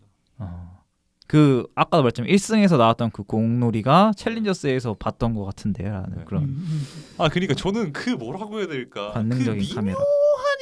그 미묘한 인간 셋 간의 관계성을 너무나도 잘 포착했다고 생각을 해요. 저는 그 처음에 그 주인공 셋이서 키스하는 씬 있잖아요. 아. 그 씬이 전 이 영화 베스트 씬이라 생각합니다. 그 침대 그건가? 네, 침대에서? 와 저는 그 씬에서 갑자기 젠데야가 벗어나고 남자들이 키스하도록 냅두잖아요. 저는 이게 좀 메타적으로 보이기도 하면서 그래서 우리 이- 의심했잖아요. 관계 셋의 양상에 있어서 맞아요. 급격한 변화를 보여주는 그 카메라의 움직임이 너무 좋았습니다. 깜짝 놀랐어요. 뭐가 있을까? 네. 찾고 계신가요? 하나 더 있긴 한데 해요. 추락의 부 얘기하죠. 추락의 부 있어요. 추락의 부 까먹고 있었네. 각본적으로 상당히 완성도가 높았고 청각적으로도 굉장히. 네, 아까 얘기했던 메이 디셈버랑 좀 닮아 있는 면이 있는 영화인데 음. 너무 잔인한 영화 같아 지금 생각하면. 음. 추락의 부. 그러니까 추락의 부는 그 오프닝 음악부터 시작을 해가지고 이 영화는 진실이 뭔지 모른다라는 걸 좀 박아놓고 가잖아요. 근데 그걸 가지고 2시간 20분 동안 2시간 반 동안 계속해서 주인공을 고통스럽게 만드는 그 사운드와 비주얼의 조화가 너무나도 견디기 힘들었습니다 보는데. 그래서 지루하지 않았어. 좀 런타임 좀 긴 편으로 기억하는데 2시간 반. 지루하지 않게 굉장히 잘 이끌어왔던. 네. 정말 진실은 무엇인가를 계속 네. 마주하려고 노력했지만 결국 밝혀지지 않고 끝나잖아요. 그러니까 저는 메이 디셈버도 그렇고 추락의 부도 그렇고 보면서 느낀 게 이 진실이 뭔진 모르겠는데 그냥 너무 잔인하다라는 생각이 들었어. 진실이란 건 너무 잔인하다. 네. 저는 하나만 언급하고 끝내겠습니다. 네. 네. 하나. 콰이어트 플레이스 첫째 날. 아. 전 괜찮았어요. 그래요? 이게 되게 지금- 예상치 못한 게 나왔어. 이게 약간 네. 뭐라 그래야 될까? 피그에서 보여줬던 그런 전작이 피그였죠. 네네 예. 그 감독이 이 주인공이 추구하는 가치를 위해서라면 다 포기하고 전진해 나간다라는 그 맥락을 그 맥락을 이 블록버스터 IP를 통해서 표현을 했다. 네네 그 부분이 저는 물론 이 세계관을 기대했던 사람들한테는 아쉬운 그렇죠. 부분이죠. 그렇죠. 네 아쉬운 부분이라고 할 수 있는데 솔직히 말하면 난 그 영화 보고 그 영화 볼 때 좀 졸았음. 전 확실히 기대하는 부분이 있으니까요. 네네. 저는 그냥 전 나쁘지 않게 봤거든요. 여자 주인공의 설정이 너무 좋았어요. 음. 그냥 자기 아버지와의 추억을 다시 한번 느끼기 위해서 그곳으로 향한다는 무식하게 거. 간다. 네. 죽을 상황이 됐지만 이미 죽을 거니까. 네, 그게 그냥 좋았어요, 저는. 네. 나도 딱 언급만 하고 끝낼게요. 전반 결사 때 나왔던 비욘드 유토피아, 가여운 것들, 스턴트맨, 그쵸. 로봇 드림, 그쵸. 그리고 언급되지 않았던 프랜치스 푸까지 딱 어너러블 멘션. 네. 이렇게 마무리하는 걸로 합시다. 네. 자, 외국 영화 탑 1은 뭐냐? 길어. 저 계속 언급했죠. 음. 패스트 라이브즈. 와. 그러니까 올해 저의 가장 감정의 폭을 가장 많이 움직였던 영화에서 뽑았어요. 그 부천역 CGV 안에서 울고 웃었던 게 아직도 너무 생생해요. 개인적인 그 감상이 있다고 했나요? 뭐 킵하겠습니다. 예, 비밀 시크릿. 하여튼 근데 제가 항상 그래요. 뭐 일단 개인적인 그 서사를 마주치면 한없이 녹아 내려 버려요 스스로. 예. 그런 게 저도 너무 얼핏 커요. 들었던 것 같네요. 근데 이게 패스트 라이브 때 들었던 내용이 아니야. 패스트 라이브 전에 아마 얘기를 한번 했던 것 같은데 그게 그때 패스트 라이브가 개봉하면서 터진 게 아닐까라는 생각을 하는데 네. 홀려서 빨려 들어가는 네. 그런 느낌이 네. 있었어요. 그래서 그냥 이것도 보면서 한국계 배우의 활약. 그러니까 유태호 배우는 한국계 아니지만 그레타리라는 배우를 확실히 또 알게 되면서 최근에 작년에 라이스 보이 슬립스라든지 올해 트위스터스 정의사 감독도 생각이 나고. 그렇죠. 트위스터스 한번 네. 어너러블 멘션에 끼워 넣으십시오. 네. 알겠습니다. 특별관. 그리고 확실히 스티븐 스필버그가 제작에 참여한 만큼 그 특유의 휴머니즘이 스필버그의 까라가 있다. 그 제날 영화 속에서도 그 트위스터스. 휴머니즘이 있었다. 현우님은 그냥 그러시잖아요. 솔직히 저는 그냥 그랬죠. 네, 그렇죠. 저는 그냥 그랬죠. 갑자기 거기서 막 사랑을 받고 왜 뿌리를 내리는 거야. 그런 느낌. 그렇죠. 어쨌든 저는 1등은 패스트 라이브즈. 진짜 너무 네. 많이 울고 웃었던 영화였습니다. 전 아까 말했죠. 제 1등 클로즈 아이즈입니다. 클로즈 아이즈. 기생충 이후로 5년 만입니다. 만점. 저는 이 거룩한 영화를 이 짧은 시간에 얘기하기에는 제 자신이 약간 죄 짓는 것 같으니까. 제 1위 영화는 요즘 제 알고리즘을 잡아먹은 영화입니다. 뭔데요? 위키드. 야! 근데 이거는 약간 시작할 수 있다고 봐. 나는. 네, 뭐 그럴 수 최고 있겠네요. 엔터테인먼트였어요. 위키드 저 괜찮은 것 같아 생각해요. 저는 뮤지컬 자체를 좋아해가지고 뮤지컬도 가끔 보거든요. 그래서 이 위키드가 저는 되게 뮤지컬에서 표방하는 그런 장면들이나 이런 소재들을 영화적으로 정말 잘 살렸다고 생각도 합니다. 예를 들어서 뭐 엘파바의 피부를 빛을 네. 통해서 여러 색으로 표현하는 부분들 네. 굉장히 그쵸, 영상미가 그쵸. 있었다고 그쵸, 보고 그쵸, 그쵸. 네. 그리고 볼룸에서 네. 엘파바하고 글린다가 같이 춤추는 장면 네. 뮤지컬에서는 그렇게 인상적으로 안 다가오거든요. 네. 영화에서 그렇게 비중 그 뮤지컬도 보셨나요? 뮤지컬을 봤었습니다. 뮤지컬을 영화 비교하시면 어떤가요? 뮤지컬이랑 비교를 하면은 네. 이게 비슷하지 않나요? 근데 저는 아무래도 노래에 있어서는 조금 아. 차이가 있다고 생각하는데 안 봐서 특히 못 봐서. 신시아 에리보 같은 경우는 네. 뮤지컬보다 조금 더 소녀 감성이에요. 아 그래요? 네, 창법도 그렇고 굉장히 소녀적인데 뮤지컬을 생각하면 조금 더 마녀스러운, 조금 더 찌르는 고음을 내는 이런 느낌이라면은 영화는 조금 더 소녀가 역경을 받고 있는 그런 느낌이 네, 조금 그거 있고. 뭔가 이편이 되면은 그런 식으로 바뀌지 않을까요? 그렇죠. 조금 더 네. 그리고 노래가 청아한 느낌이라 그래야 되나? 그렇죠, 그렇죠. 영화는 그런 느낌이 조금 있었고. 저도 위키드 좋게 봤는데 네. 너무 길었다. 너무 길지만 않았으면 7점까지도 줄 수 있을 것 맞아요. 같아요. 저도 너무 길긴 맞아요. 했어. 맞아요. 예. 일부의 내용이 일부가 뮤지컬을 1시간 반 정도 되거든요. 네. 근데 얘는 일부의 내용을 2시간 반 동안 한다라는 거니까 충분히 길었다고 느껴요. 그래서 그것 때문에 모아나 2가 조금 인기를 탄 것도 있을 것 같아요. 그- 애들 데리고 가서 맞아요. 보여줘야 되는데 맞아요. 위키드 2 너무 길어서 못 보여주고 맞아요. 모아나 2 보일 수도 그럴 있지. 수도 있겠구나. 그쵸. 어, 제 개인적인 추측에서는 그럴 수도 있겠다. 그랬을 수도 있다. 그리고 아리아나 그란데는 뭐 완전히 잡아먹었다. 파퓰러. 나는 그 니켈로데온 나왔을 그쵸, 때 그쵸. 그때, 네네. 그때 느낌 났다니까. 이름이 기억이 안 나는데 걔가 뭐였지? 하여튼 빅토리어스였나 뭐. 네, 하여튼 네네. 거기서 네. 하여튼 아리아나 그랜드 느낌이 나가지고 네네. 너무 그냥 귀엽게 왔다. 한번. 네. 그래서 1등을 정리해 보면 또 패스트 라이브지 클로즈 와이즈 위키드 상당히 장르가 다양하네요. 이번 외국 영화 탑 5는 완전 그냥 다양하네. 네. 네, 상당히 재밌는 시간이었습니다. 논의 부분 해야 돼요. 짧게 논의가 짧게. 뭐냐면요. 그러니까 논의가 뭐냐면 올해 좀 극장 산업의 좀 키포인트였다 키포인트 그럴까? 중에 하나라고 하면은 재개봉이 엄청 많았잖아요. 그쵸. 재개봉이 진짜 너무 많았습니다. 음.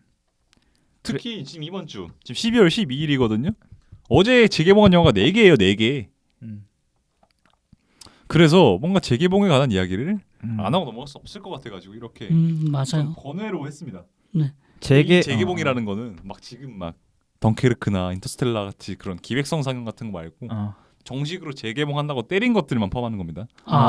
그런 것들만? 네. 오케이 알겠어요. 그러면 나는 그냥 성인님께 맡기겠습니다. 태풍 클럽이죠. 뭐. 태풍 클럽 얘기해야지. 네, 태풍 클럽이 진짜 그쵸. 깜짝 놀랐어요. 이렇게 줄 줄 몰라가지고. 요시노 아시타카 진짜 너무 좋았어요. 아니 그 인물의 움직임이라고 해야 될까? 그 교실이 있잖아요. 교실이 있고 그 안에서 얘는 이러고 얘는 이러고 얘는 이러고 하는데 그러니까 뭐라고 해야 될까? 한 시공간 안에서 여러 사건들이 벌어지는 모습을 너무 카메라로 잘 찍은 것 같아요. 그러니까 얘는 여기서 이렇게 움직이고 있고 얘는 여기서 이렇게 움직이고 있고 하는 거를 한 씬에 한 컷에 담음으로써 그 젊음의 에너지가 좀 극대화되지 않았나 라는 것이 제 생각입니다. 이사가 언제 개봉입니까? 지금 심의 들어갔대요. 1월 1월 아니면 2월인데 근데 아마 이사가 소마이신지 제일 대표작이라고 하죠. 그렇죠. 태풍 클럽 이사인데 보통 이사를 더 높게 치니까 정말 정말 높게 칩니다. 언급할 거 있나요? 또 희생 언급해야죠. 진짜 희생은 난 솔직히 희생을 개봉할 생각을 했다는 것 자체가 저는 그거 진짜 대단하고. 저는 손 모으면서 왔다니까. 손 모으면서. 나 진짜 너무 졸아가지고 저는 진짜 너무 졸았어. 진짜 양심이 찌를 정도로 졸아서 말을 못하겠어. 그럴만해요. 그래서 네. 뭐 거룩하다는 거 알겠고 뭐 안드레이 류로프 같이 막 정말 대단한 영화도 많고 정말 역사상 뛰어난 감독이라는 걸 알겠는데 근데 그렇다고 내 마음을 속여가면서까지 그렇게 샤라웃 할 수는 없을 것 같아. 자버렸어 진짜. 저는 한번 어떻게든 안 자고 봐보십시오. 알았어. 대관이라도 해서. 그래서 진짜 말 그대로 제 비범한 이미지라는 게 그래도 중간중간 막 보이긴 했어. 그냥 말도 안 됩니다. 그거 재개봉했다라는 게 정말 대단했다. 네. 그리고 저는 사실 이 논의 부분에 뭐 기획전 이런 거에서 봤던 거가 포함되어 있어가지고 하나만 얘기를 하자면은 크리스마스의 기적을 만날 확률. 그쵸. 최근에 네네네. 도쿄아파도 최근에 개봉을 했는데 저도 어제 보고 왔는데 너무 네네네. 좋더라고요. 개인적으로 제가 좋아하는 각본 스타일이에요. 음. 그냥 어떤 우연한 계기로 사고로 이렇게 굴러가기 시작한 스노우볼이 결말부에 팡 하고 터지는데 그러니까요. 희망차고 그러니까요. 예, 진짜 이 스노우볼이 파괴가 되면서 눈이 흩뿌려지듯이 그렇게 그러니까. 아름답게 끝나는 영화들 개인적으로 좋아하거든요. 그러니까 이게 진짜 말도 안 되는 각본이긴 하거든요. 그쵸. 개연성 따지는 사람들한테는 이보다 그쵸. 별로의 각본이 없는데 그렇죠. 나는 이 크리스마스라는 요소가 진짜 뭐든 다 될 것 같이 만드는 것 같아. 그것도 치명적이죠. 기적의 네. 요소. 진짜 이거 바튼 아카데미도 그렇고 저는 올해 네. 너무 좋은 크리스마스 영화를 2개 만난 것 같아가지고 행복합니다. 그러니까 제가 원래 곤사토시 영화를 다 봤어요. 이거만 안 봤거든요. 이것만 안 봤는데 전 몇 번 말했던 것 같은데 전 퍼펙트 블루를 진짜 좋아하는 영화인데 퍼펙트 블루가 그러니까 이 곤사토시 영화들은 보면은 뭔가 그 항상 그 한 끝에 그 처연함이 좀 남아 있는 게 있어요. 도쿄가 봐도 보셔서 아시겠지만 네네네. 긍정적인 영화잖아요. 그렇죠. 긍정적인 영화인데 그 인물들의 이야기를 보면은 그 뭔가 그 처연함 한 방울이 남아 있는 게 있어요. 그래서 그런 것들이 너무 제 폐부를 찌르지 않았나라는 생각이 듭니다. 그리고 전 곤사토시 하나 더 말하고 싶은 게 이 감독은 정말 이 영화가 왜 이 시나리오가 왜 애니메이션으로 만들어져야 하는지를 잘 아는 것 같아. 일단 이 감독은 2D, 3D 안 가리고 다 쓰잖아요. 2D, 3D를 안 가리고 다 쓰면서 그리고 애니메이션에서만 사용할 수 있는 그런 전지적인 정지 프레임 같은 거를 너무나 잘 사용해요. 무슨 말인지 아시죠? 네네. 정지에 있는데 갑자기 이 피사체만 갑자기 움직인다. 맞아요. 네. 그러니까 이 애니메이션적인 요소를 너무 잘 활용하는 감독이다. 그 크레딧 오프닝 크레딧부터 굉장히 남다르잖아요. 그러니까 그런 가게의 이런 조명이라든가 맞죠. 뭐 표지판이라든가 맞죠. 이런 걸 활용을 해가지고 맞죠. 그런 롤을 맞죠. 소개를 다 해주는데 맞아. 원래 영화 현실의 그 경계를 좀 잘 그렇죠. 왔다 갔다 하는 감독이긴 하죠. 네. 천년여우를 보면 알겠지만. 네. 그밖에 뭐 더 들어갈 거? 더 원더스? 더 언더스 진짜 미쳤죠. 난 진짜 황홀하더라 그 동굴씬부터는. 그래. 난 동구심도 기억이 났는데 그 꿀 흘려서 그 담는 거. 그니까 난 진짜 벌집에 좀 약간 있는 거룩해 보였다니까. 어. 그거는 벌꿀 닿는 장면은 음. 진짜 어떻게 약간 뭐라고 해야 돼? 약간 종교적인 행동 같아 보였어요 저는. 굉장히 그 펠리니의 길하고도 비슷한 부분이 있죠. 그쵸. 음. 그쵸. 네. 라스트라다랑 좀 비슷하죠. 네네. 그쵸. 약간 그 초중반부는 좀 펠리니의 초기작이랑 비슷하다면 거의 네네. 그 후반부는 제가 그 좋아하는 후반부 중후기작들이 더 생각이 나는. 젤솜이나 이름이 여기서 쓰였나? 여기서도? 맞아요. 맞아요. 아니 그러니까 여기 더 원더스에도? 맞아요. 기획전 잠깐 얘기하면 저는 천상육체 너무 재밌게 봤고요. 인정. 레바케르. 인정. 네, 천상육체 재밌게 봤고 라스폰트리에 감독전 아, 백지들 당연하지. 도급일 그냥 당연하지. 크레이지였습니다 저는. 어둠 속의 당연하지. 댄서. 네. 네. 네, 그냥 당연하지. 미쳐버렸어요. 저는 진짜 극장에서 백치들이랑 유로파 본거 너무 잘한 것 같아. 아. 멜랑콜리아랑. 와. 만덜레이는? 네, 만돌레 솔직히 안 그랬어. 오케이. 그 안티크라이스트 극장에서 한 번 더 보니까 더 좋았고. 네. 네, 그리고 그 액트 오브 킬링 극장에서 본 거. 같이 봤거든요. 네. 시네큐에서 네, 그거 따라서 한번 해주고 이거는 좀 많은 분들이 안 보셨을 수 있겠지만 부천영화제에서 비버드 해소동이라는 영화가 맞아요. 있었는데 유명하더라고요. 진짜 보고 싶은데. 네. 그 영화 진짜 올해 제가 꼽는 창의성 그러니까요. 최고입니다. 제가 국내 미개봉한 영화 중에 비버드 그거랑 소동. 테리파이어 3 보고 싶어요. 파요. 그거 아. 궁금해요. 예. 그래서 이렇게 재개봉 뭐 기획전 이렇게 싹 담아서 정리를 해봤고요. 네. 감독상 가봅시다. 네. 저 그냥 바로 말할게요. 네. 셀린송이요. 네, 전 작품상이 패스가 감독상으로 따라간다 네. 생각하고요. 네. 그리고 후보 요르고스 란티모스. 올해 가요운 것들은 사실상 대중한테 조금 더 많이 평가를 받았다면 카인즈 오브 카인드니스는 좀 더 맞아요. 평론가들에게 좋은 평가를 많이 받은 그 두 개의 영화. 그리고 뭐 홍상수 감독은 당연히 또 언급이 돼야 되고 조지 밀러 퓨리오스 매드맥스 사가 빅토르 해리스의 그렇죠. 이 두 거장 그리고 쿠엔틴 드퓨 얘기하지. 3개나 봤어 올해. 네. 달리, 야닉, 세컨덱스 전 3개나 봤기 때문에 올해. 그치. 저도 2개 보긴 네, 했지만. 그러니까 생각보다 이 감독이 영화를 많이 봤다라는 지점 그리고 다 골 때린 지점 있다는 지점에서 거의 아마 저희 영일이들에서 제일 많이 언급한 감독 중 하나 아닐까요? 퀸틴 드퓨. 그렇죠. 네. 쿠엔틴 드퓨 언급하고 이 부분은 조금 새로운데 신진 여성 감독 신진이라긴 뭐하죠? 신진 여성 감독 3명 로즈 글래스, 엠마누엘 니코, 코랄리 파르자. 로즈 글래스는 러브라이즈 블리딩. 그쵸. 그 감독 코랄리 그리고 파르자, 네. 러브 달바 만들었던 엠마누엘 니코 그리고 서브스턴스의 코랄리 파르자. 그러니까 확실하게 본인의 색깔을 갖고 가고 있는 이 신진 여성 감독들의 부분까지도 저는 담아야 된다. 거기다가 전 로르바케르까지 얘기합시다. 아 근데 거기 너무 거장이야. 그러니까 로르바케르는 거긴 이미 거장이야. 로르바케르는 저는 이제 진짜 어. 좀 자신만의 차원이 있다고 생각하는 감독이에요. 음. 이제 말이 안 돼. 예.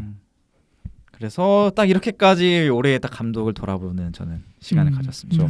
저도 그럼 계속 얘기하겠습니다. 저는 일단 제가 아까 좋았던 영화들 계속 얘기했잖아요. 에리스 아까 얘기했으니까 넘기고 토드 헨지 당연히 얘기하고 전 알렉산더 페인 전 제일 좋아하는 감독입니다. 지금 오케이. 현역 중에서. 그리고 아까 제가 4등 뭐 얘기했었죠? 조나단 글레이저 당연히 얘기해야죠. 당연히 얘기해야 되고 로르바케르 저 지금 제일 좋아하는 유럽 감독입니다. 거기다가 또 계속 얘기를 하자면 또 누가 있을까? 조시 밀러도 얘기를 해야 될 것 같고 주스틴 트리에도 얘기를 해야 될 것 같고 아 저는 그 이 감독 한번 얘기해야 될 것 같습니다. 미개봉작이긴 한데 알렌 기로도 얘기해야 될 것 같습니다. 아 올해 그 미세리코르디아가 엄청 네. 평이 좋아요. 그러니까 지금. 미세리코르디아라는 영화를 진짜 평이 좋아요. 프라이드 영화제에서 봤는데 호수의 이방인보단 덜하긴 하지만 그 알렌 기로디를 입문하기에 되게 좋은 영화가 아닌가라는 생각이 들어서 아, 되는데. 이거도 얘기를 하겠고요. 뭐 그리고 알모도바르도 얘기를 당연히 해야 될 것 같고 그리고 너무 많은데 한번 쫙 말하세요. 잠깐만 너무 많아서 조금 생각하고 한번 읽겠습니다. 트라나농 네. 재기에 성공한 트라나노 재기에 스프도 성공한 얘기했어야 됐네 생각해보니까. 그래 재기에 성공한 그리고 저는 마테오 가레도 얘기하고 싶고요. 이오 카피타노 이오 카피타노 저 너무 좋게 봤습니다. 이오 카피타노 너무 좋게 봤고요. 그렇죠. 네 하여튼 계속 얘기하겠습니다. 네. 생각하는 동안 네. 가시죠. 저는 아노라 션베이커입니다. 깔끔하네요. 뻔하지만 네. 전미커 얘기하지. 네. 까먹고 있었어. 너무 많아서 지금. 쏟아져. 네, 아, 무슨 뭐 이전 작품들 중에 뭐 플로리다 프로젝트도 봤고 레드로켓도 저 부산국제 레드로켓이 영화제에서 최고입니다. 봤었는데요. 네네.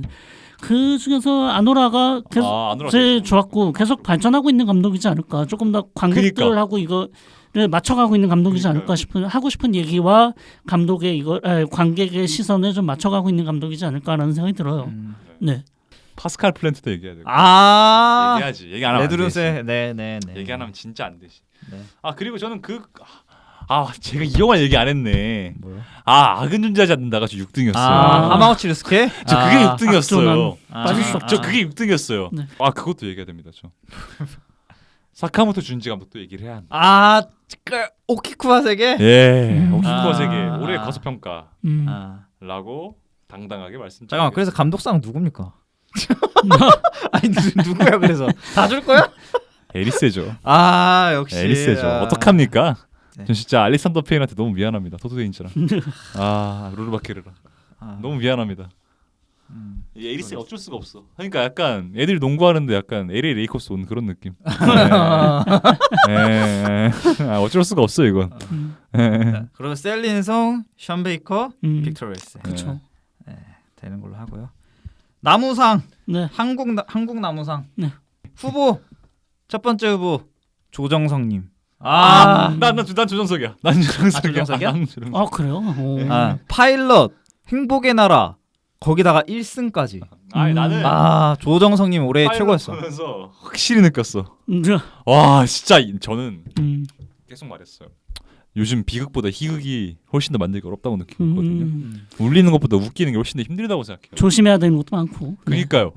훨씬 더 제약이 많잖아요. 네. 전 그렇다는 점에서 조정석이 파일럿에서 보여준 면모는 진짜 이제 대체할 사람이 없구나라는 걸 확실히 못 박아버린 영화가 아닌가라는 생각이 듭니다. 그냥 이 사람의 전 천재성이 정말 그냥 천재라고 생각했어. 그냥 천재성. 누구도 따라갈 수 없는. 주변에서 한 친구는 거의 한국의 짐 캐리라고까지 묘사를 하더라고요. 네. 저는 충분하게 저는 그 정도라고 충분히 생각합니다. 네. 저는 그리고 올해 상업 영화 라인업 중에서 주목할 만한 남자 배우 중에 저는 파면에서 이도님 연기가 제일 좋았거든요. 네 분 중에서 저는 이도님 연기가 제일 좋았어요. 그러니까 저는 예전부터 이도님 마스크가 되게 매력적이라 생각했단 말이에요. 약간 박해일 신하균상이야. 약간 당연히 잘생겼는데 약간 좀 어떻게 보면 되게 서늘한 면모도 가지고 있는 마스크라고 생각을 하거든요. 근데 그 서늘한 면모 그게 되게 펌에서 잘 보였다라고 생각을 해서 되게 기대하는 배우입니다. 이도현 배우 개인적으로. 그러니까 나무상은 조정석. 네, 그래도 조정석. 저 한 명만 더 말할게요. 후보 윤주상님. 아침바다 아침바다 갈매기는 저 5위에 뽑혔던. 그러니까 근데 윤주상님이 드라마가 아니라 영화에서 언급되는 게 좀 되게 낯설긴 하다. 낯설긴 한데 진짜 어마어마한 파급력을 보여줬던 연기를 봤어서 포항하고 저의 어쨌든 나무주연상은 홍경. 알겠습니다.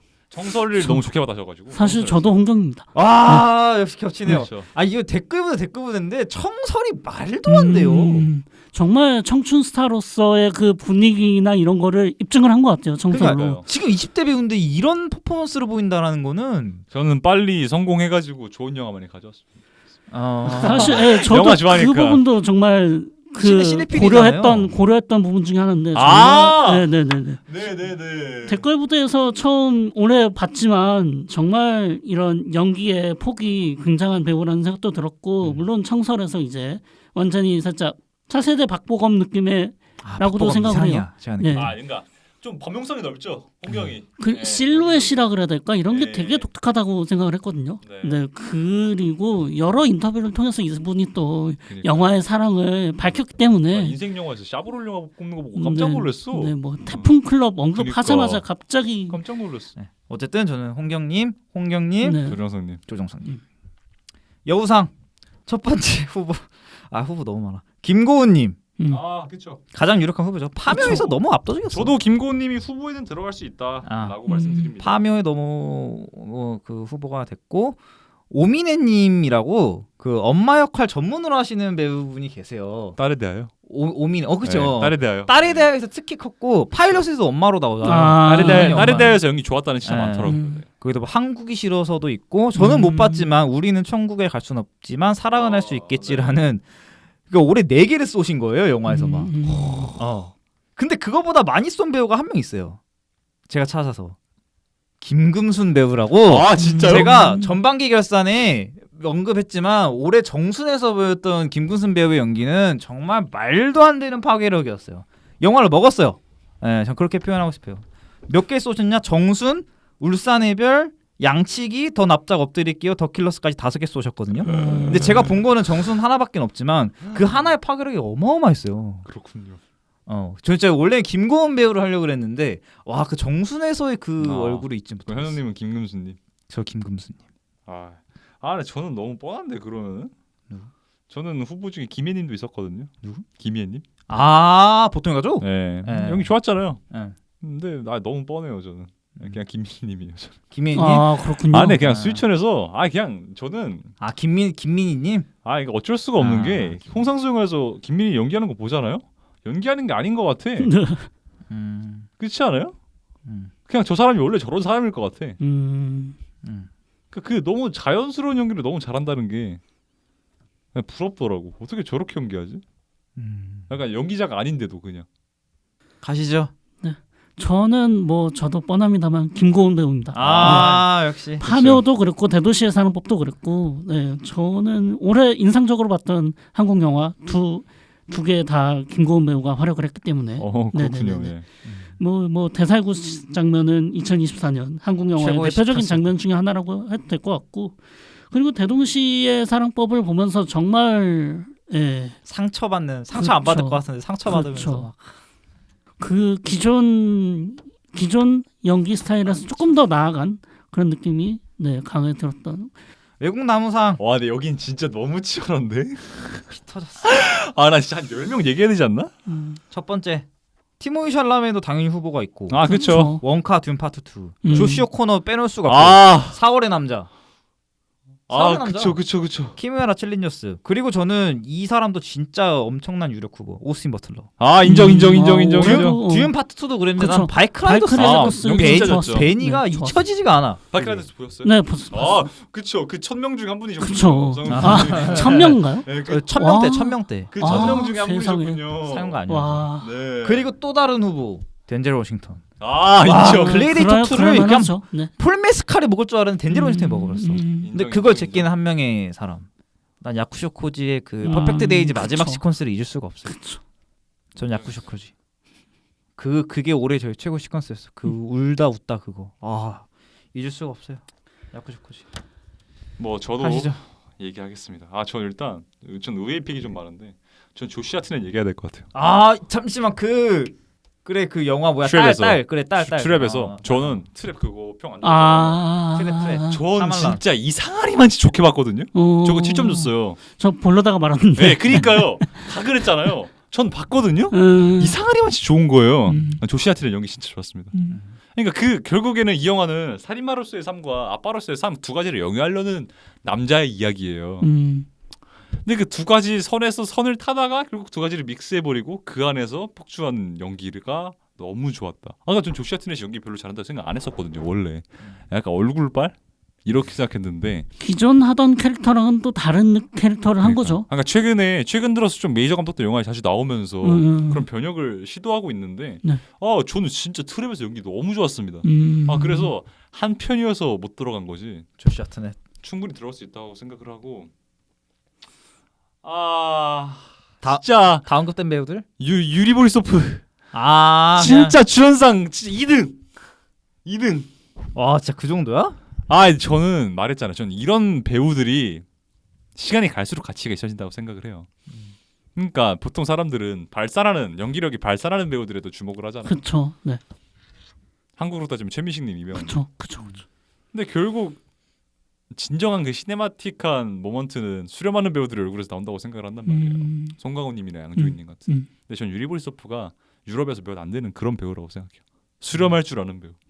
자신을 감추면서도 자신을 감추려고 하는데도 되려 그 사람을 제일 주목하게 되는 그런 배우라고 생각을 해요. 그러니까 왜냐하면 제가 아노라 때 얘기했지만 유리 보리소프가 원샷으로 나온 게 거의 없어요. 항상 껴서 나오죠. 항상 껴서 나오는데 영화가 끝나고 나면은 그 이골 얼굴이 제일 많이 기억나. 그러니까 왜냐하면 저희가 작년에도 6번 칸이랑 유리 보리소프 샤라웃 하지 않았습니까? 볼코노프 데이 탈출하다. 네, 그러니까 6번 칸이랑 그 볼코노프 데이 탈출 샤라웃 하지 않았습니까? 특히 그 6번 칸에서 얼굴이 너무 선하게 드러나가지고. 그 장난기 넘치는 6번 칸 보셨나요? 안 봤습니다. 6번 칸 봐보세요. 6번 아노라를 좋아하셨으니까 네. 6번 칸을 보시면은 더 6번 칸 진짜 좋아할 거예요. 너무 상반돼. 네. 아니야 상반된다? 비슷하지. 비슷하죠. 약간 츤데레 같은. 처음에는 상반되는 것처럼 보이는데. 그러니까요. 그러니까 그 6번 칸에서 유리 보리소프가 완전 츤데레로 나오거든요. 완전 싸가지 없는 싸업새인 줄 알았는데 지내다 보니 괜찮은 놈이었다. 약간 이런 스타일이거든요. 네. 그래서 나무상은 조시 오코노 해야죠. 뭐 어떡합니까? 4월의 남자. 네, 뭐 마이크 파이스트도 연탕 있고 그런데 조시 오코노 해야지. 글렌포엘도 있다. 글렌포엘. 그래. 글렌포엘 2등, 유리 보리소프 3등. 1등은 조시 오코노. 오바야. 이거 어떡해. 못 따라가. 두 편 그냥 아예 다른 사람 같아. 나는 키메라가 더 컸어 진짜. 키메라가 진짜 컸어요. 그 키메라에서 그 땅을 들여다보는 그 모습이 너무 선해요. 저는 이 조시 오코노라는 배우는 챌린저스까지 같이 합쳐서 이야기를 하자면은 표정을 너무 잘 쓰는 것 같아. 이 인간이 가진 그 표정의 범위의 한계를 알고 표정이라는 범위의 가능성을 알고 그걸 너무 잘 써먹는 것 같아. 그 가능성은 챌린저스에서 더 많이 썼다고 생각해. 그쵸. 마이크 파시스트하고 맞아. 근데 마이크 파이스트도 진짜 조명돼야 되는 배우인데 올해 너무 좋았어요 마이크 파이스트. 네. 오케이 조시 오코노. 네. 가시죠. 저는 사실 이번에 바이크라이더스의 토마디도 전 되게 좋아해요. 그렇죠. 그치. 말해야지. 정말 기존 이 토마디 같은 경우는 기존에 안 왔다기보다 조금 더 이제 좀 연배가 있는 캐릭터의 연기를 했죠. 그 동안은 좀 메인 롤에서 놀다가 이번엔 조금 더 어떤 리더로서 어떤 멘토로서의 역할을 조금 더 했는데 캐릭터 자체는 솔직히 토마디한테 그 역할 토마디한테 안 가면 누구한테 갑니까? 네네네. 네. 그리고 이미지 자체가 너무 찰떡이라. 네네네. 그리고 나는 토마디 그게 대단했던 것 같아. 완전 영국 사람인데 영국 서민층 배우가 미국 남부 스타일 악센트를 완벽하게 익혀가지고 나왔다는. 계속 얘기하시죠. 네. 그럼에도 저는 니콜라스 케이지 드림 시나리오랑 롱레그스까지. 드림 시나리오에서 연기 괜찮았죠. 좋았죠. 저는 니콜라스 케이지가 조금 더 이 인디 영화판에서 놀았으면 좋겠다고 생각을 해요. 좀 더 아트하우스에서 조금 더 구르는 모습을 좀 더 봤으면 좋겠습니다. 근데 본인도 약간 지금 그런 노선을 즐기는 것 같아. 네네네. 상업이랑 아트하우스에서 약간 왔다 갔다 하는 걸 좋아하는 것 같아. 자기가. 이제 뭔가 메인 롤에 서기는 힘들 것 같고. 그런가요? 네네.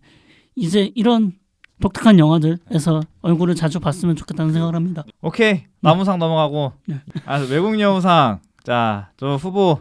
근데 산드라 휠러일 것 같은데. 자, 첫 번째 후보 산드라 휠러 추락의 부 존 오브 인터레스트. 두 번째 후보 크리스틴 스튜어트 러브라이즈 블리딩하고 미래의 범죄들. 생각해보면 너무 안정적이었어. 미래 문제들이 있었네. 그래. 말 안 했다. 왜냐하면 제가 여러 번 말했지만 제가 제일 좋아하는 감독이 크로넨버그거든요. 영어 말할 수가 없죠. 그러니까 제가 이거를 작년 11월에 봤어요.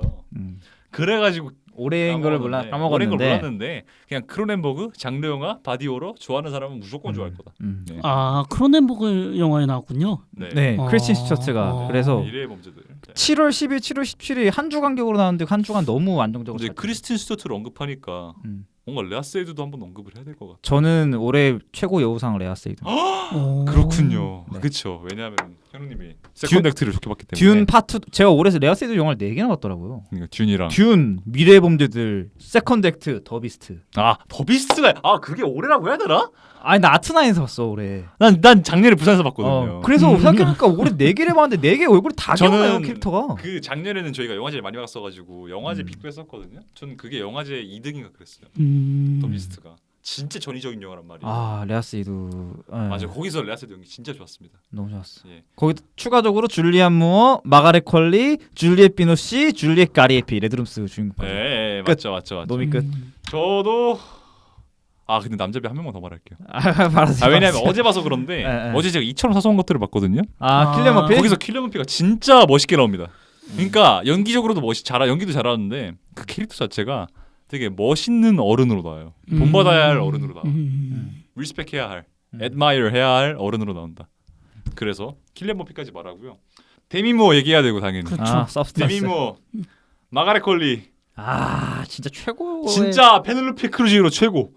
그리고 그 시세 바베트 크누센 저는 이 여자 배우 너무 좋았어요. 아들들 주인공. 아들들. 그리고 마이키 메디슨 당연히 얘기해야 되고요. 아노라. 마이키 메디슨 당연히 얘기해야 되고 틸다 스윈튼. 저는 틸다 스윈튼 룬네스트도에서 그 특유의 그 차분한 연기가 되게 좋았다라고 얘기하고 싶고 전 롱레그스에서 마이크 하몰로의 연기도 좋았어요. 마이크 하몰로 연기도 좋았고 너무 많은데 좀 잠깐만요. 그분도 연기 좋았습니다. 에일리언에서 케일리 스피니.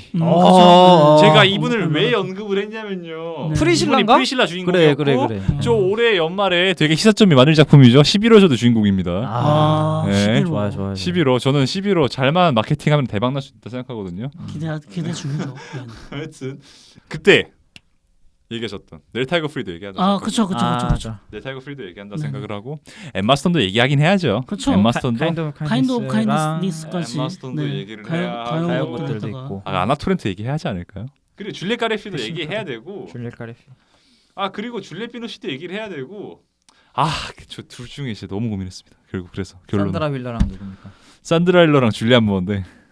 그래. 근데 제가 예전부터 말했잖아요. 저 줄리안 무어 진짜 제일 좋아하는 여자 배우예요. 산드라 윌러도 안 될 것 같아 느낌. 그래요? 네. 근데 전 줄리안 무어 좋았어요. 그러니까 뭐냐면은 약간 존 오브 인터레스트에서 산드라 힐러 연기는 약간 연기라기보다는 약간 플레이의 느낌이었어. 액트라기보다는 플레이의 느낌이었어. 지르기. 그러니까 그 영화는 연기했다기보다는 조나단 글레이저의 부품이 된 느낌이었어요. 그래서 산드라 힐러가 연기적으로 잘했다라는 영화는 결국 추락의 부 사기였죠. 추락의 부. 저는 올해 아카데미 노미 때도 저는 무조건 산드라 힐러가 받아야 한다고 말했어요. 그런데 줄리안 무어는 2개잖아요. 그렇죠. 메이 디셈버랑 루네스트도 2개여서 줄리안 무어. 그러니까 그거예요 차이는. 연기를 제대로 해낸 영화가 하나냐 2개냐. 그거였어요. 근데 줄리안 무어 개인적으로는 저는 당연히 메이 디셈버의 연기를 더 좋아하긴 하지만 룬넥스트 도어에서의 연기도 너무 좋았어가지고 그러니까 뭔가 딱 그게 나오는 것 같아. 제가 좋아하는 줄리안 무어의 연기는 그 메이 디셈버에서의 연기거든요. 근데 그 룬넥스트 도어에서 보여준 줄리안 무어의 연기도 좋아한단 말이죠. 근데 그 룬넥스트 도어에서 보여준 줄리안 무어의 연기는 최근 연기들 있죠. 최근 영화에서 보여준 연기들.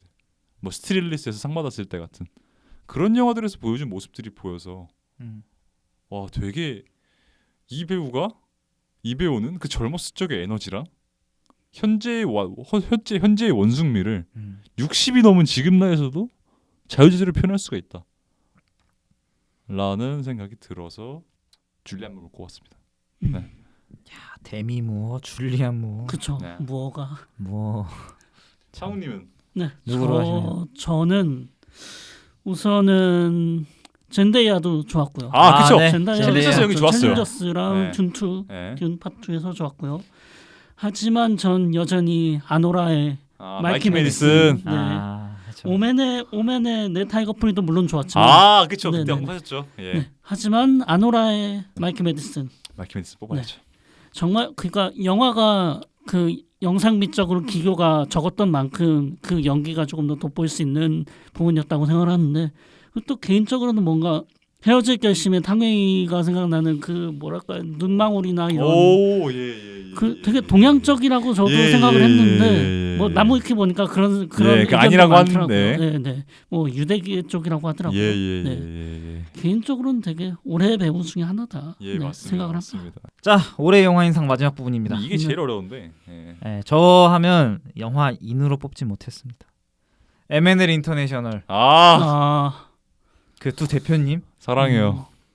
그냥 언급할게요. 노베우스, 갈랜드, 키메라, 태풍클럽, 더 원더스, 노베우스도 얘기해야 되는데. 천상일치, 구계자들, 클로저야지 이제 그러니까 개봉할 다 이치남까지. 그러니까 실패한 게 있었어? 나 지금 한 그 라인업 한번 볼 수 있어요? 아니, 그러니까 이게 단 하나라도 불호가 있었냐고. 없었어요. 야, 이치남이 아직 개봉 안 저 했으니까. 이 중에 기획전으로 튼 천상일치 빼고 8점 아래로 준 거 하나도 없어요. 그러니까 이게 진짜 대단한 거라고 생각해요. 물론 다양한 작품을 골라놓은 것도 중요하지만 이렇게 다 시네필드 선택을 받았어. 이거는 네, 정말 진짜. 대단한 거라고 생각해요. 이번에 아트하우스 영화제까지. 아, 네, 진짜 영화 진짜 대단하다 생각해.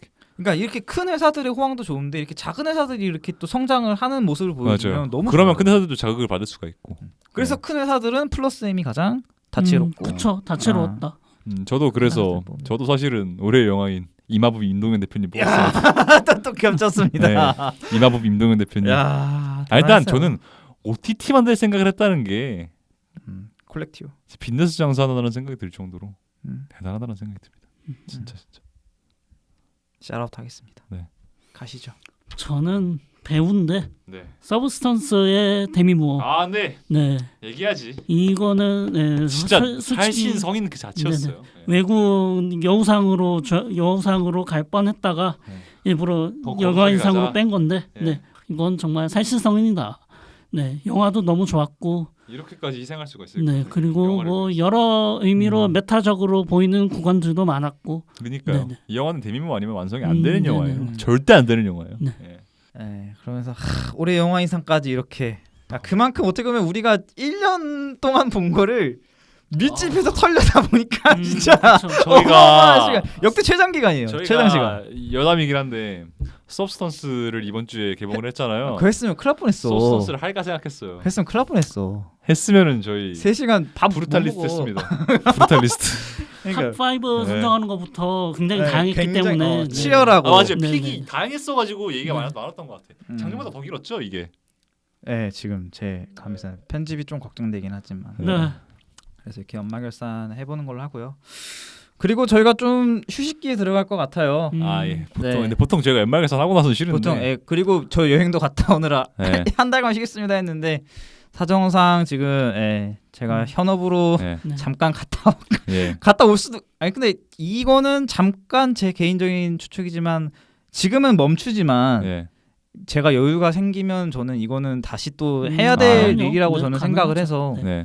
근데 이제 그때 이제 다만 영화 OTT 가리지 않고 이제 좀 때려 될 것 같은데. 저도. 그쵸. 저도 네, 저도 최근에 그런 인사이트들을 많이 느꼈거든요. 네, 저도 최근에 많이 그걸 느껴서 어쨌든 저희가 좀 긴 휴식기에 들어갈 수도 있고 그때면 뭐 이제 뭐 다 취직을 해서 뭐 네. 못할 수도 있고 뭐 다양한 상황이 있지만 그래서 어쨌든 이렇게 길게 때려낸 거에 대해서 굉장히 잠깐의 안정화 시기를 거친 다음에 네. 돌아오겠다. 그렇죠. 네. 조금 더 저의 인사이트를 넓히고 네.